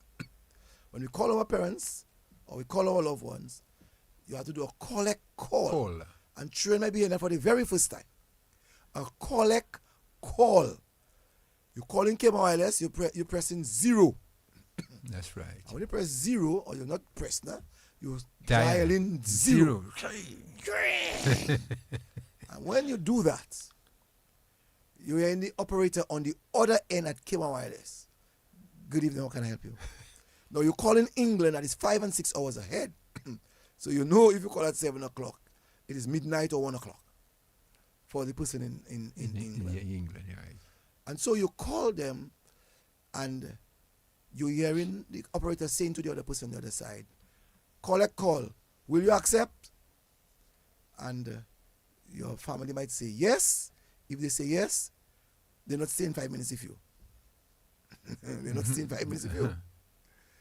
And if they say no, that's it. You call in and you're trying to do a 1 minute call fast. Happy Christmas, Happy Christmas, Happy Christmas. And you finish. Someone said also you had Lander stick. Yes, we had Lander stick. So today, the children of today will tell you, but I don't understand you. I can call anybody around the world. I can call anybody around the world. And do a straight call on WhatsApp. I don't have to use my landline. My landline again. I can use my phone, call on WhatsApp. Well, you remember when mobile phone came? Yes. If you make a call, you pay for it, and if the person accepts the call, the person also pays for the call. Yes. Remember that? I remember those days. That's in 2000 thereabout. No. 2000. When you call, I call Brain, I used to have a big phone. Call Brain answers. Right. And if Brain answers, Brain has to pay for the call and I have to pay for the call. We used to have a thing called pager. Pager. It used to beep. I remember. I have to send message, Happy Christmas, and so on and so on and so on. So, looking at, as I say to people, looking at now, technology, it is totally different from when we grew up. When we grew up, we enjoyed what we had. Right. We enjoyed every bit of what we had. So, Starlight we had, Starlight we enjoyed. Cock gun we had, is cock gun we enjoyed. But thanks God, that cock gun and Starlight and these things are still around.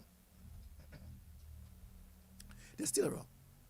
We know they got banned in 1983-84 for a particular reason, but you still see people sneaking them in, and everybody's okay with that, you know. So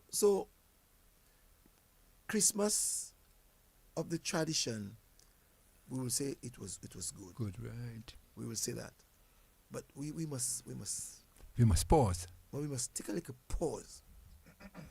Well, I would say, Cecil, you just described the technology WhatsApp, whereby if, for instance, your parent or your brother is in England, you can see him. Right away, he calls you, bam, and you talk to him.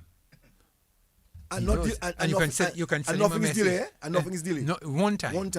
You send him a real life. You send him a text. Yeah, he gets that and respond to you. So the technology, they're so fast and swift. And you can make your card and send it to him. And send him one time. Yeah. And you can tell him, bro, I broke, I need some money. Bam, bam, bam. He go in a supermarket and send you the money. 2005, would we be able to do this? No. We have cameras on our face. Right now. And we're doing it live and we're doing live. We can see everybody. In a radio station. So, yes, the technology has moved, and I suspect it will get faster. And the next generation will be able to do more things in terms of communication. And so I think what we need to do, what I think we need to do, Adams, I believe that we need to help the generations to come once God gives us that life. We're keeping too much things to ourselves. We're holding too many of these beautiful times that ideas, we have right, to ourselves, and not giving them the knowledge, not necessarily experience. The knowledge. The knowledge. So what we are doing here on this program is to give them the knowledge. And I can imagine some of them who are listening saying, real, that's how it was? Of course it was. Well, not only that, the knowledge in terms of communication.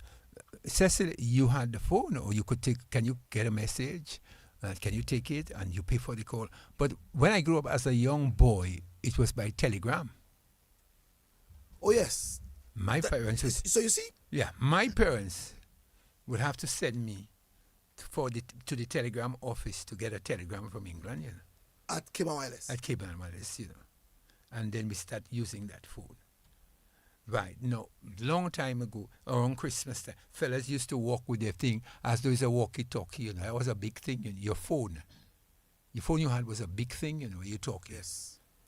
Right, no, your phone. It was called Motorola. Motorola, you have that in your head. No, Nokia. Yeah, you have it's that called Nokia. That big phone. With a big antenna. With your big antenna, you know, yes. for it to receive calls. Yes. When you look at the phone now, that we calling each other, and the power of that phone, how fast that is in terms of receiving. You can watch movies on that. Well, not only that. You can do everything on that. Not only that. My phone has a tracker. I can go on my phone now and tell you that's how modern this thing is. Flight tracker. Yes? Right. And I can look for the airports and to tell you that there's no flight in Douglas Charles. There's no flight.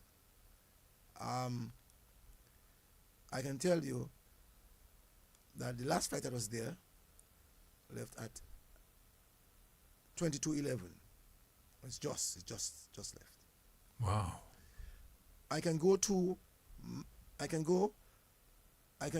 on my tracker and see a flight left Martinique for Barbados. It left 26 minutes ago, and it tells me to arrive in the next 43 minutes. It gives me the height of the flight. It is 16,275 feet high. It gives me the speed of the flight, 204 knots. And so it gives me the type of flight. So it tells me the name of the plane. The flight number is BWA285 Caribbean Airline. And I can see the track or the tracking of that flight. Wow. So I'm making that point to say that technology, the world has become so advanced that it is an amazing world. It's an amazing world. Right? I can now track anywhere in the world. Anywhere. If a friend of yours says to you that I am in New York, and I'm coming to Dominica for Christmas, and my flight leaves at a certain time, I can just go on my phone. And you see the flight. And I can track the flight and see what the flight is doing. My goodness. So for instance, last night I was tracking a flight. Last night. And let me just go to the telephone quickly. Good evening to you, caller. Good evening, caller. Good evening to you, caller. Oh, sorry about that, caller. You have to call me back. So as I was saying last night, I was tracking a flight. And tracking the flight, let's go back to that call. Good evening to you, caller. Good evening. Yeah. Cecil. Yes. Mr. Joseph. Yes, sorry. sir. Yes, sir. That's all right. And Mr. Adam. Yes. I want your opinion, because I know you're a person just like Teacher Lufer. We follow world news. I want both of your opinion on what happened in Australia and another country too, where they're not allowing children who are under 16 to use the cell phone. Hold on. Before I finish, one more point. I go to Mr. Adam. Mr. Adam, sorry. Hold on, Mr.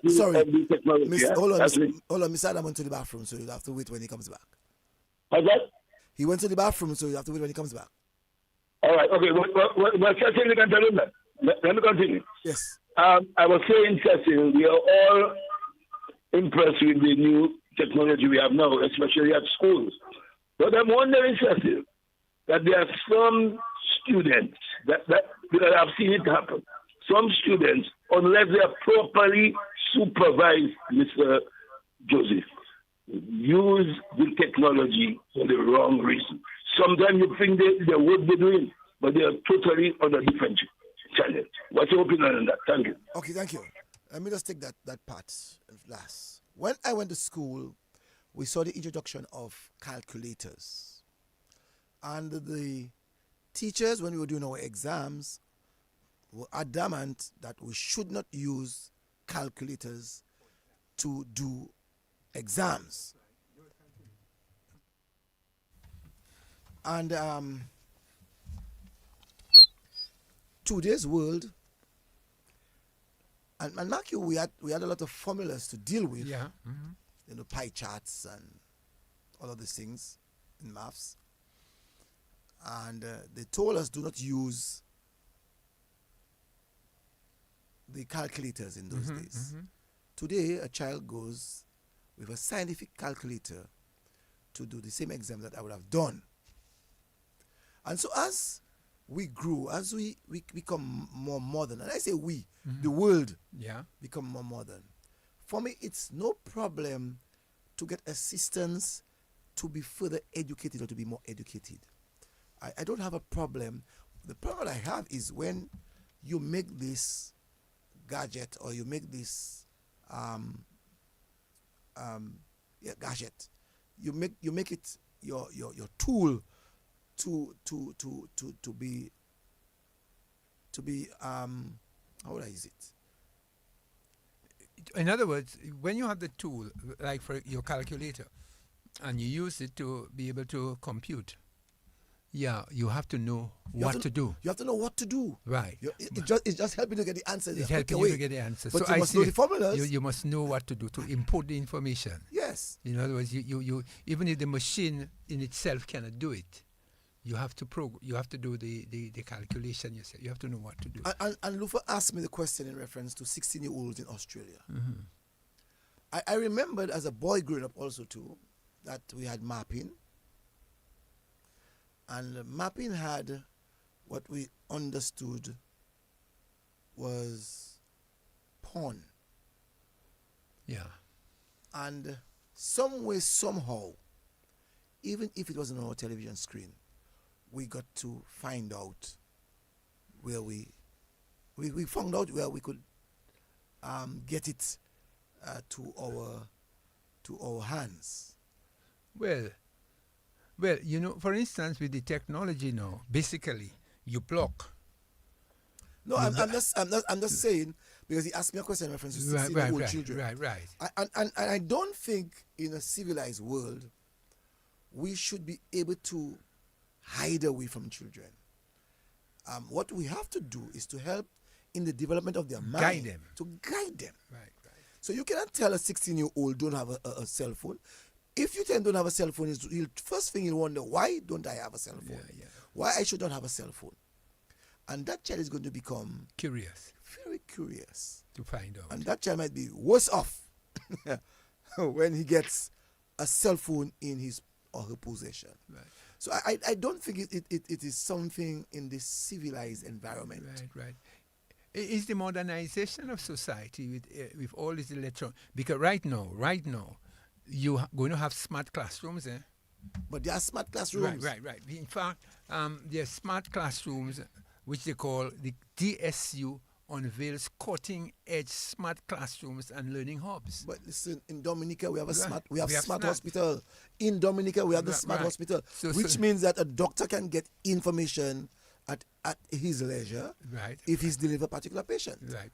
So we cannot absent the fact that the world is moving at a very fast pace. Right. Some of us cannot live up to it. Right. And what we have to understand, we're talking about right now in terms of Christmas, the old Christian tradition. Right now, you are able using a drone, I can send a message to my girlfriend let's say she's out there in Portsmouth, I send my drone and right in the air for her Happy Christmas, you know. Oh yes, but we saw that. Because right now I saw that in Independence. I don't have to wait. Send my drone now because right now we're moving into new technology of drones, and those drones have the capacity now to send out Christmas messages in space, in your you know, at your home. Maybe at some point in time I may have my drone and I stay right here. My girlfriend is out there in Portsmouth, and I send her Merry Christmas. I tell my drone, go and send Merry Christmas for my girlfriend. I'm not saying that. So you see, we are talking about the transformation of Christmas, and the reason why we think that Christmas is different is because we ourselves are not keeping in touch with time. Right, and so for us, Christmas is changing. For us, Christmas is no longer. For us, Christmas is this, Christmas is that. Right. So I'm saying it is important that we as a people start to really help our young generation to come and generation that is there, to have a better understanding as to what our experience is like. But you cannot tell them or do it that way. You can't tell a child buy apple if the child want to buy apple now. Right. When we went out in our time to buy apples, because one, what would attract us is the smell. The smell of the apple will attract us. Okay? So we would go and we'd buy an apple for $2.50, and we're happy we have an apple. Right. What would have attracted us to buy a cock gun is because let's use the Lakou term, because we used to boil a friend, another person. Right. You check? The reason why we use starlight is because it's creating an excitement to us. Yeah. So it is fine to tell our children what we did, the experience that we had. And it's our job now to observe the experience and to see, while we are alive with them, to see how we can be part of that experience of theirs. Well, one of the things that we have to understand in terms of the modern Christmas and where we are now, as I just indicated to you now, with the advent, we are now in a new technological world where I believe in the next 5 years, the way the children will be celebrating their Christmas will be different, because we can see the advent probably not even of drones, but of robots. To get in my mouth. Robots, no, because one of my friends who went to China recently, robots bring your... In the restaurant. You come in your room and bring your food for you. They're in the restaurant, in the hotels. They come. Yeah. He told me when he just came into his room, knocked it, brought his thing, and the robot went back. So maybe in the next 10 years. 10 years? I'm telling you, as we speak today. Did you experience the robots in China? No, I didn't. Well, they have those robots. No, I didn't. I'm telling you that you're seeing robots today, right? You're seeing robots today. I only experienced robots making cars in China, but not... Yeah, but they have those robots coming to people. Yeah. So right now you have robots that are actually driving vehicles for you. They take you and bring you to one area that you need to go to. Right. So we cannot tell ourselves in the next 10 years. 5 years. Not 10 years is too much. In the next 5 years, that we're going to have another landscape of Christmas. Right. It will be another transformation of Christmas. Right. But let me give you a joke. Well, not a joke. Something to just keep us in mind with the Christmas. I was listening to a discussion, especially with the airport that's being built now in Dominica. And I heard one of the guys speaking to a person on MO News stating that the technology that they had for the airports before in terms of the electronics has changed. They use the satellites now. So just like you're tracking the flights from different parts of the world.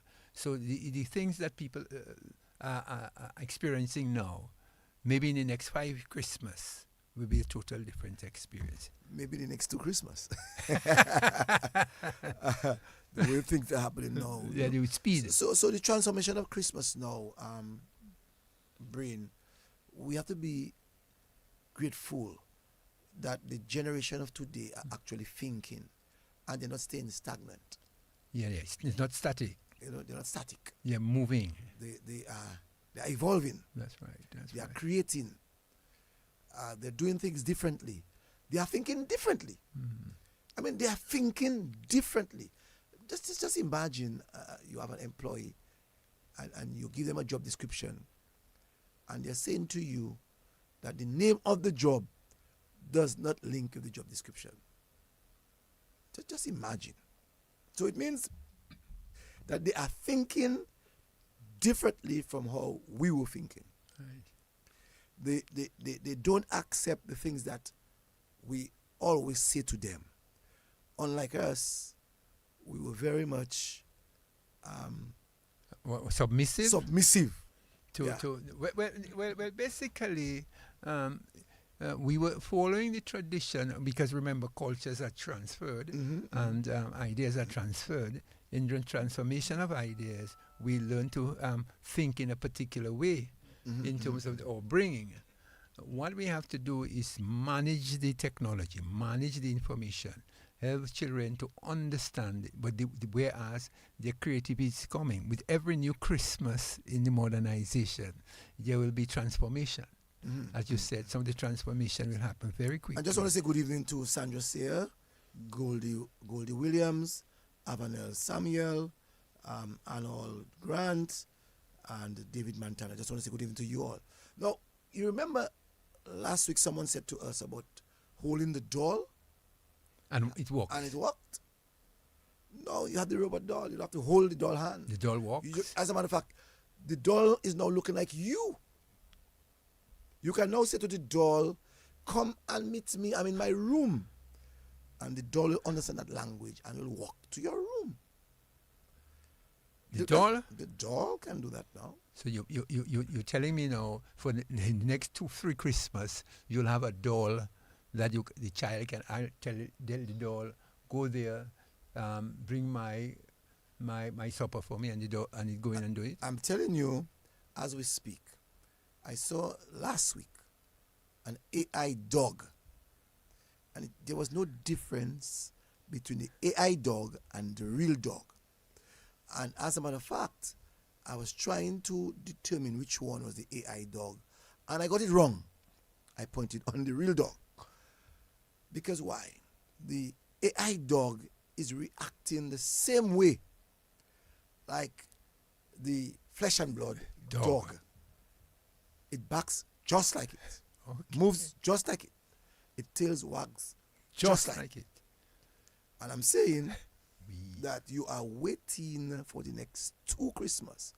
I'm telling you, wait for the next few weeks. When you'll have your dog. And you will see, you can go to your phone now, and some persons will say, you know what, I don't have to clean poo anymore. So I will get my AI dog. All I have to do is, at night time, I plug it into some power pack and allow it to sleep. To sleep. For the next day. For the next day. Well, Mr. Lo, I hope you're hearing that, Mr. Lofer. So you'll have your AI dog, no more poo, and you just put it to rest. So you're saying, Cecil, maybe in the next 3 or 4 Christmas.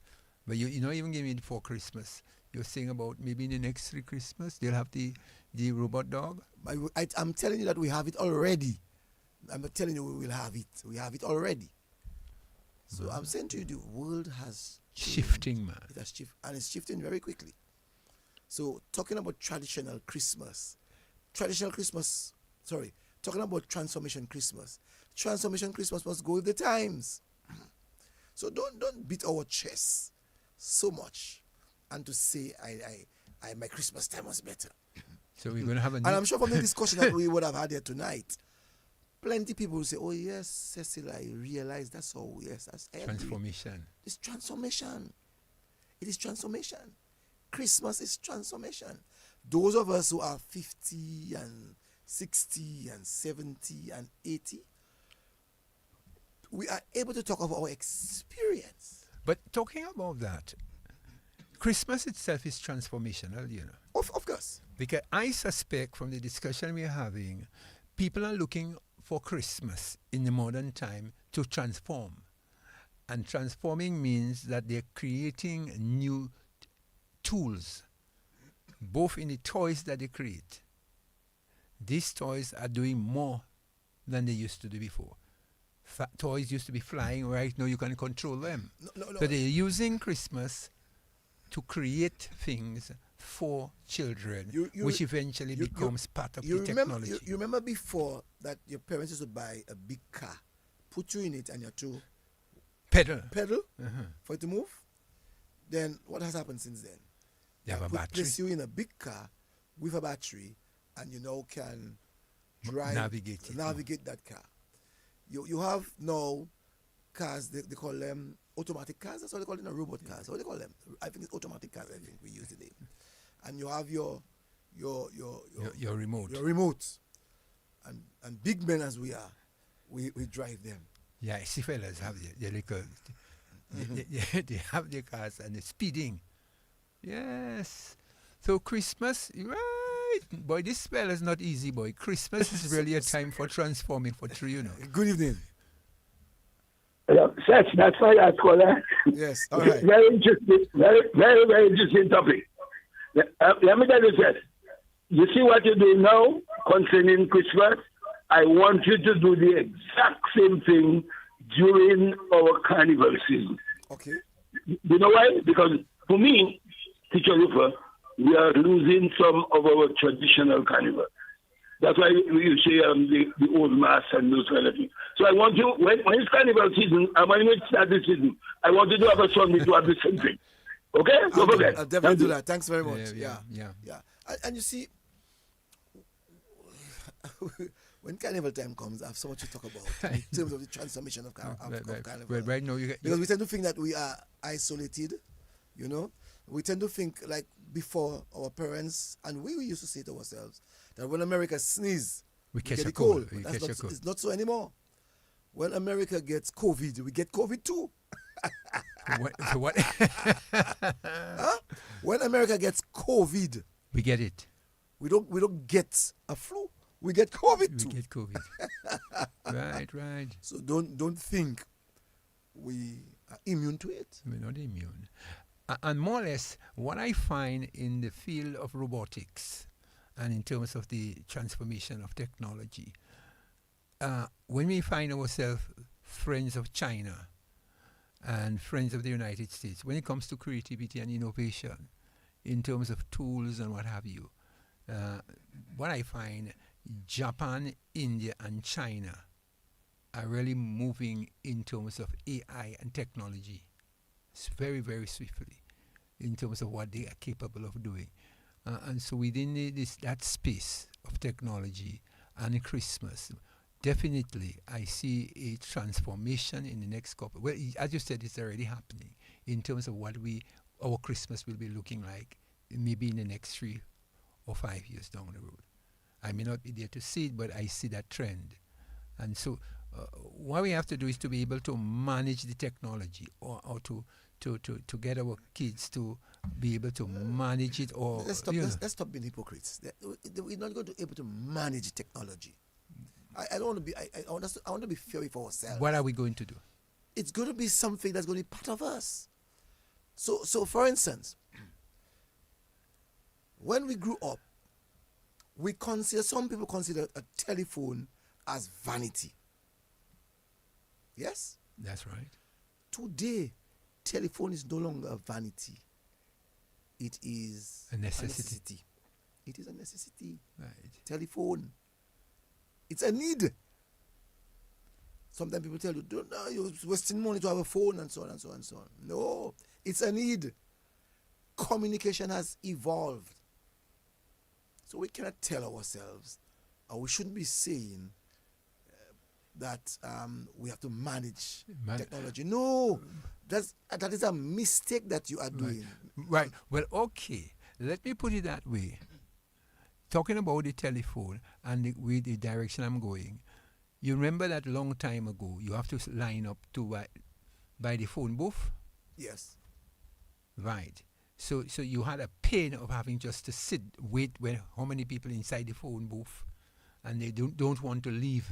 Every time they're pushing out 25 cents or dollar just to stay. Now with the advent of your cell phone and your mobility with it and things that it's doing for you, it becomes a vital need because you may need to do certain things quickly. So I am saying what people are doing now in terms of managing, when I talk about managing, I'm referring to the how you use it and for the purpose of which you use it for. Purpose? Boy, the phone, based on what you want, you can get it on the phone. The phone has almost any and every purpose that you are looking for. If I want to know something in Japan, I just ask the phone, it gives me the answer. Like earlier on, you see what I did? I just went to my phone and I asked my phone how old is the Barbados Prime Minister. It was able to tell me and the month that she born. The same thing I did for St. Lucia Prime Minister, I was able to get that information. So I'm saying to you, the phone is a need. It's no longer a want. It's a need. Because you can use your phone and to ask the phone, can you tell me the foods that KFC has? And it is able to give you that answer in seconds. I can take my phone and buy a ticket to go overseas and pay for that ticket via my phone. And I will get on a plane with my soft copy ticket and fly without paper. I can take my phone and I can literally watch my house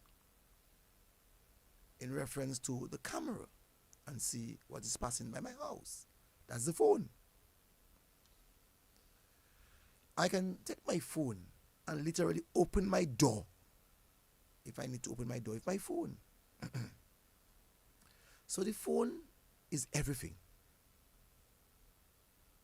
So when you talk about the transformation of the times and Christmas, which is part of the transformation, you cannot tell yourself that in that transformation that you still want to talk about tradition. The tradition will be an experience. The tradition has to be an experience. So you and I, our children today will hear the story of our experience. And they will be able to tell you of their experience using the present gadget that they have. They'll be able to do that for you. And they will be able to teach you how to make yourself comfortable. I don't need to go to the bank to find out what is the rate of the US dollar or the sterling pound or the euro. The euro. Or how much it is. I can go to my phone now and ask it. What is the rate? What is the rate to and see how fast you're going to get that. US? No, not just US. I'm going to ask my phone to give me the rate. I'll tell it. Can you give me the rate for the Jamaican dollars to the EC dollar? Wow. And it will give it to me in seconds. It will give it to me. And you have it. It says to me, 1 Jamaica dollar is equivalent to the US dollar 0.0063 US. All right? I didn't ask it EC. I didn't say EC. So I'm going to ask it. So I am telling you, it means that 1 US equal to about 159 Jamaican dollars. Yeah. As of the latest data. Data. So as we speak, right, 1 US dollar is equal to 159 Jamaican dollars. I can also ask my phone. My goodness. Can you give me how much is 1 EC dollar to the Jamaican dollar. And it gives it to you. Yes. In seconds, it gives you the answer. And it says 1 EC dollar is equal to 0.3 cents US. Yes? Yes. So these things, Cecil, when you think about it in terms of the gadgets or the gadget of the phone, is now a full computer. It is a computer. It is a computer. A smart computer. I used ChatGPT some time ago. Someone purchased some items overseas, food items overseas, and they wanted to sell it to me so I could help some other people. And they give me a particular price.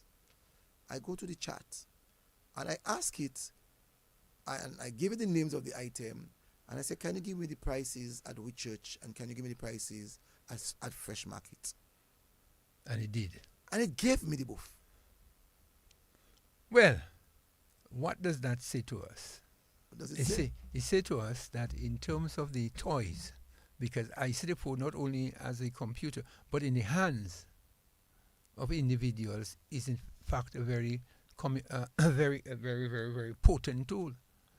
And I suspect that, as we said before, in the next 2 to 5 years, and in the hands of children, students going to colleges or whatever, with the new technology and the new advancement in terms of cutting-edge smart classrooms and the learning hub, that these children in the next 10 years, you see that smart classroom, Mr. Lufa? Why are you talking about 10 years now, brother? Brother, stop Mr. talking Lufa. about 10 years. You're talking about now. You hear what the cutting-edge technology and smart classroom going to do? And the new learning hub with all these new things? These children are going to be doing. I mean, they will be far superior in terms of their thinking using electronic means. Yeah. And we cannot run away from that. So maybe in the next time we come back here for Christmas, just imagine the transformation, right? If I ask my phone to tell me, I'm going to ask it a simple question. Can you tell me what is the distance between Jupiter and Mars? Huh? it will give me the answer. Current distance to Jupiter as of December 7, 2023. Sorry, as of December 7, 2025, Jupiter is approximately 4.40 AU, and they said that it is 658 million kilometers from Earth. Average distance. Jupiter orbits the Sun at the average distance of 778 million kilometers. Earth to Jupiter distance vary from a minimum of 4.2 AU. I'm not so sure what AU means, yes, but they tell you is between 588 to 629 million kilometers. So in fact, when you look at those things, Cecil, when we are talking about, and we just translated it in terms of the tradition, and Christmas and the tradition we're going to be experiencing in the next couple of years. Well, for me, 5 years, and for you, 5 years is too, no, five years is too much. I say no. No, we'll be totally different. Because some of the things that you're saying as we are speaking, it is changing as we're speaking. So the things are changing. Yes, they are. Very interesting. So don't fool yourself. Brains. Right. Don't fool yourself. Cecil, let us look at that. Let us look at the what it is that we would need to do with our persons, our young people, in terms of their knowledge. How do we manage? First of all, people argue the point of the generation today is less intelligent than we were. I think they are equally intelligent like how we were at their age. Why am I saying that? We did it the harder way. We made research. We were able to to do the necessary research, going to the library, we got newspapers, we went to get books, and so on. But the children today is not easier in the sense that they have to know how to get the information. Yeah, access. They have to know how to get the access. So they'll ask their phone to give me the books or give me the documents that are relevant for my research. So that's where AI comes in. And that's where artificial intelligence comes in. And it will give them the necessary information. If we too had this, because we made our research by going out there and search for it. And that's why I said we work harder to get to the source. We work harder to get the same results. Not just to the source, to get the same results. We work harder. And that's why today the discussion in education is about whether or not we should allow children to have access to AI during exams. I mean, if you ask me the question, I'll say yes. Why? Because you have to have a way to use it. And if you ask questions, a child cannot just copy everything he sees. He should be able to read, analyze, comprehend, and analyze, and apply it. And apply it. Mm-hmm. That's what's important. Very, very, very true. So it comes back again to the yard that we had growing up as boys, that we would have heard some men who came from university spoke on various issues. We listened. We took notes, some of us, and we went home and analyzed or cram to be able to decipher what they have said, to analyze it, and to make it part of us. Today you don't have to do that. Today you can just go and go to your phone and get the information that is required and save it, or you don't have to save it. You don't have to bother and burden your phones with plenty data. You can come back again and get that same information. Very interesting. So Adams, talking about the transformation of Christmas, I'm happy that we were able to give a better clarification. Because last week we spoke of all our experiences, Adams, all of our experiences. And I don't think it is fair to this generation to make them think that they are not enjoying their Christmas.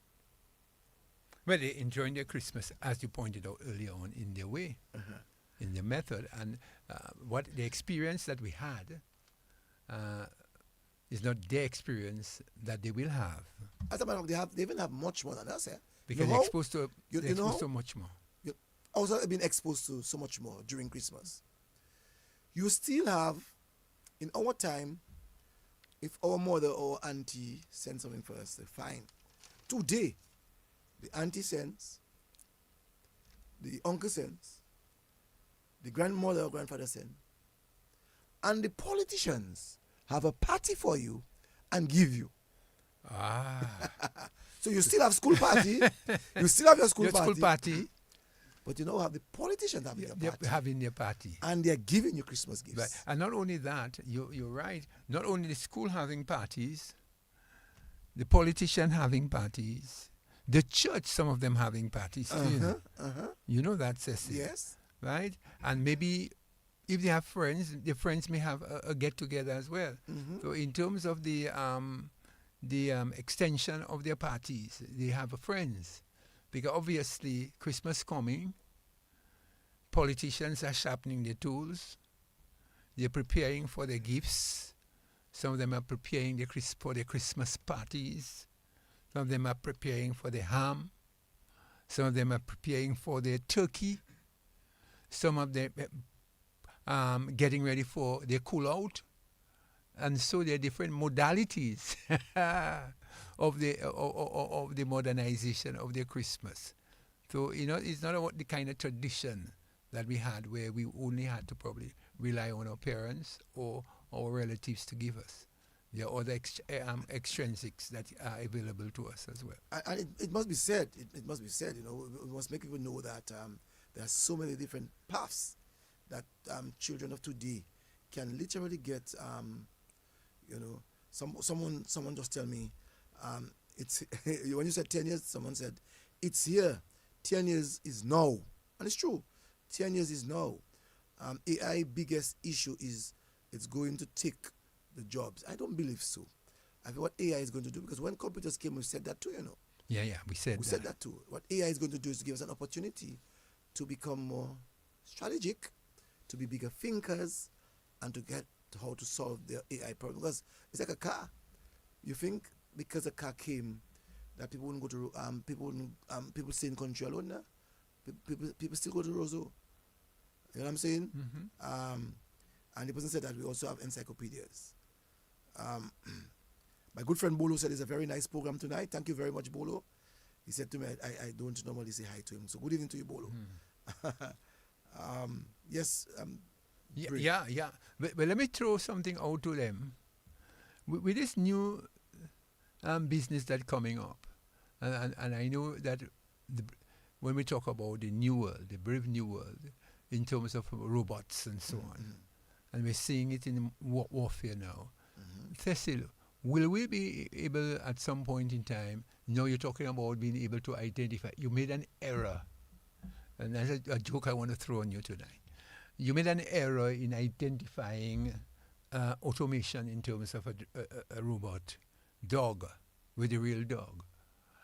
And stirring it out there. Do you think that we, at some point in time, man will make a mistake as to who his real woman is when there's a robot just like his woman? Do you think he will be in a position, as you were confused between your real dog? I suspect. I just No. Will you be able to identify? Brain, I suspect you're not a user of the internet. If you go to the Chinese websites and look for dolls that look like human beings, you will get it. So I think I need to invite you, Brain, to get yourself a little bit more okua to dolls. So I'm gonna say get me a Chinese website to show dolls that look like humans. Like humans. Yeah, there, you know. All right. So you can go and look for pretty doll, smart doll.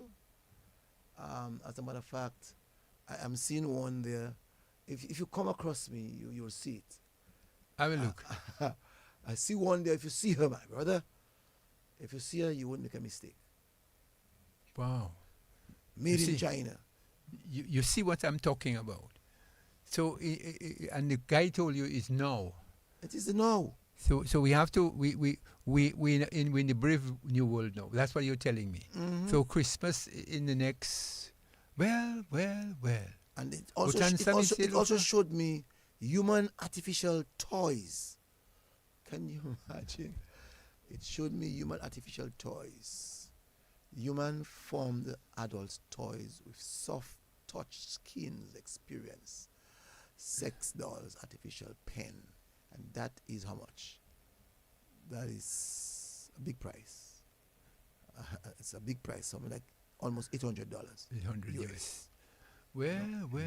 So that's where the world is going. The world is going in a direction now. Mm-hmm.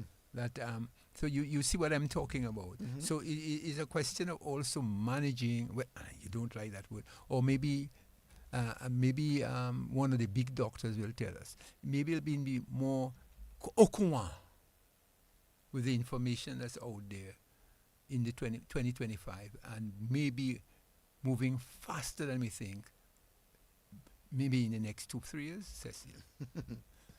Right. Maybe in the next 2-3 years.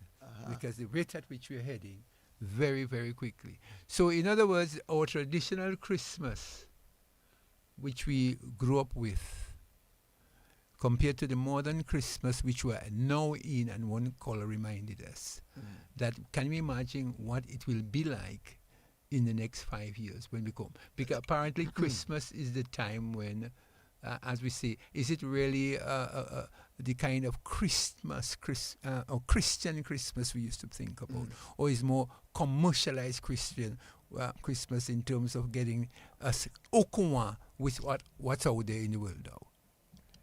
Well, I can tell you, Hartley, the world is moving to another stage. I'm looking here at a lady, and she's an AI lady. She looks very real, very, very, very, very real. I mean, at least it's amazing, you know. She looks so very real.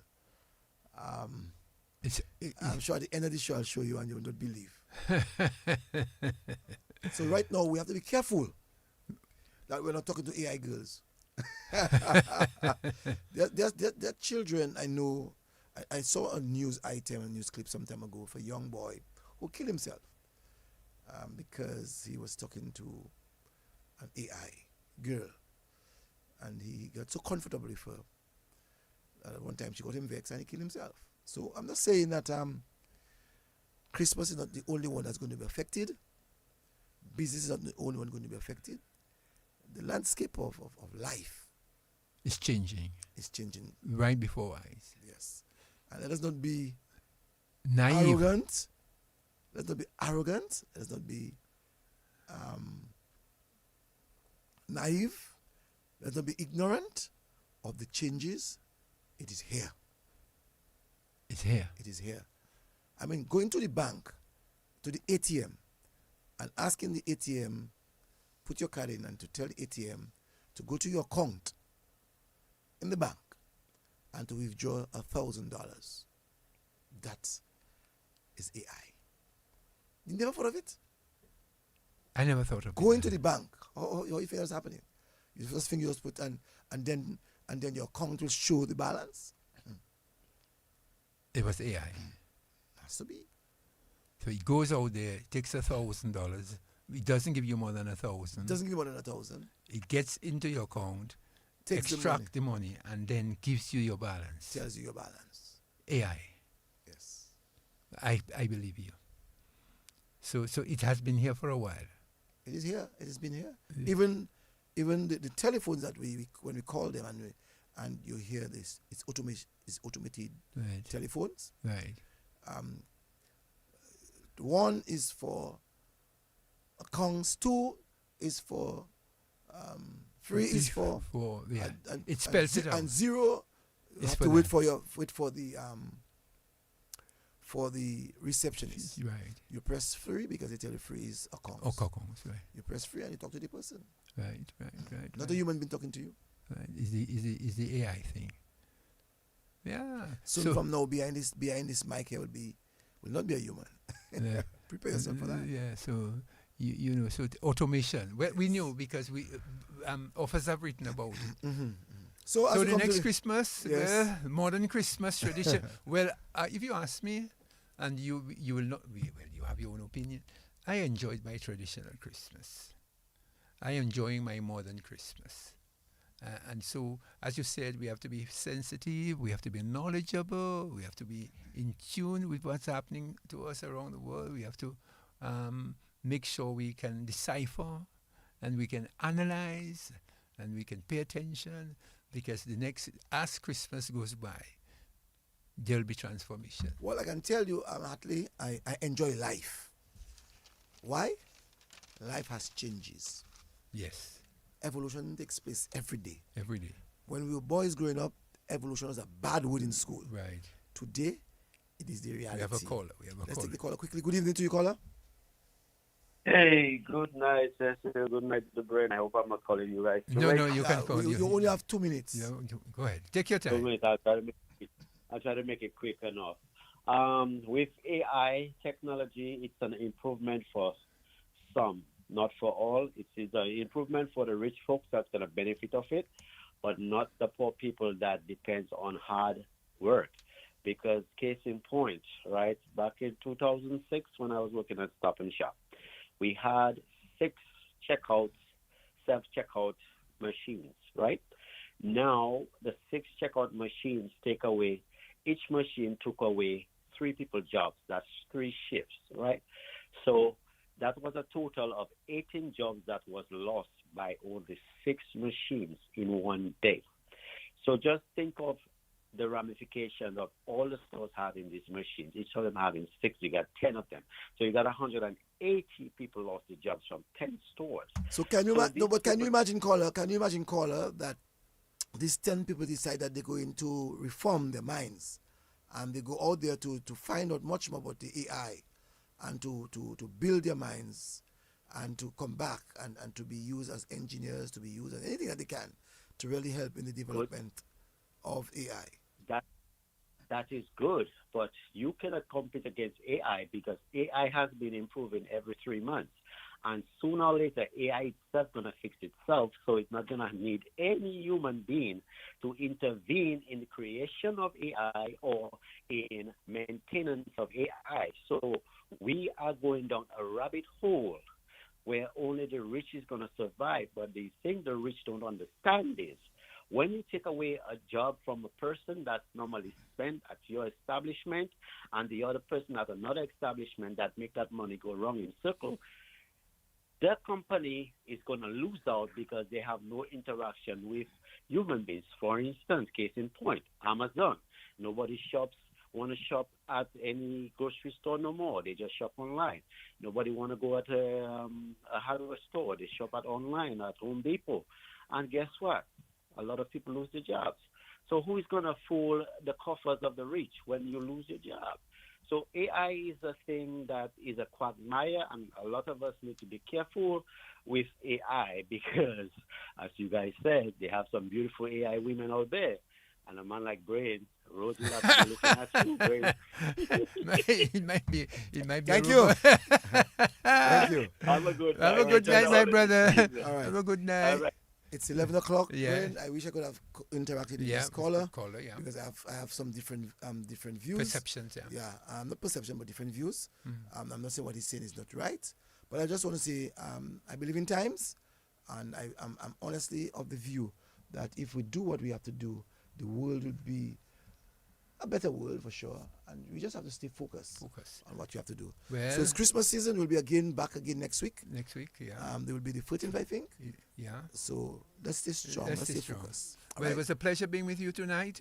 I enjoyed the discussion between traditional and modern from Christmas. Thank you very much. Yeah. All right, so let's go now across to BBC.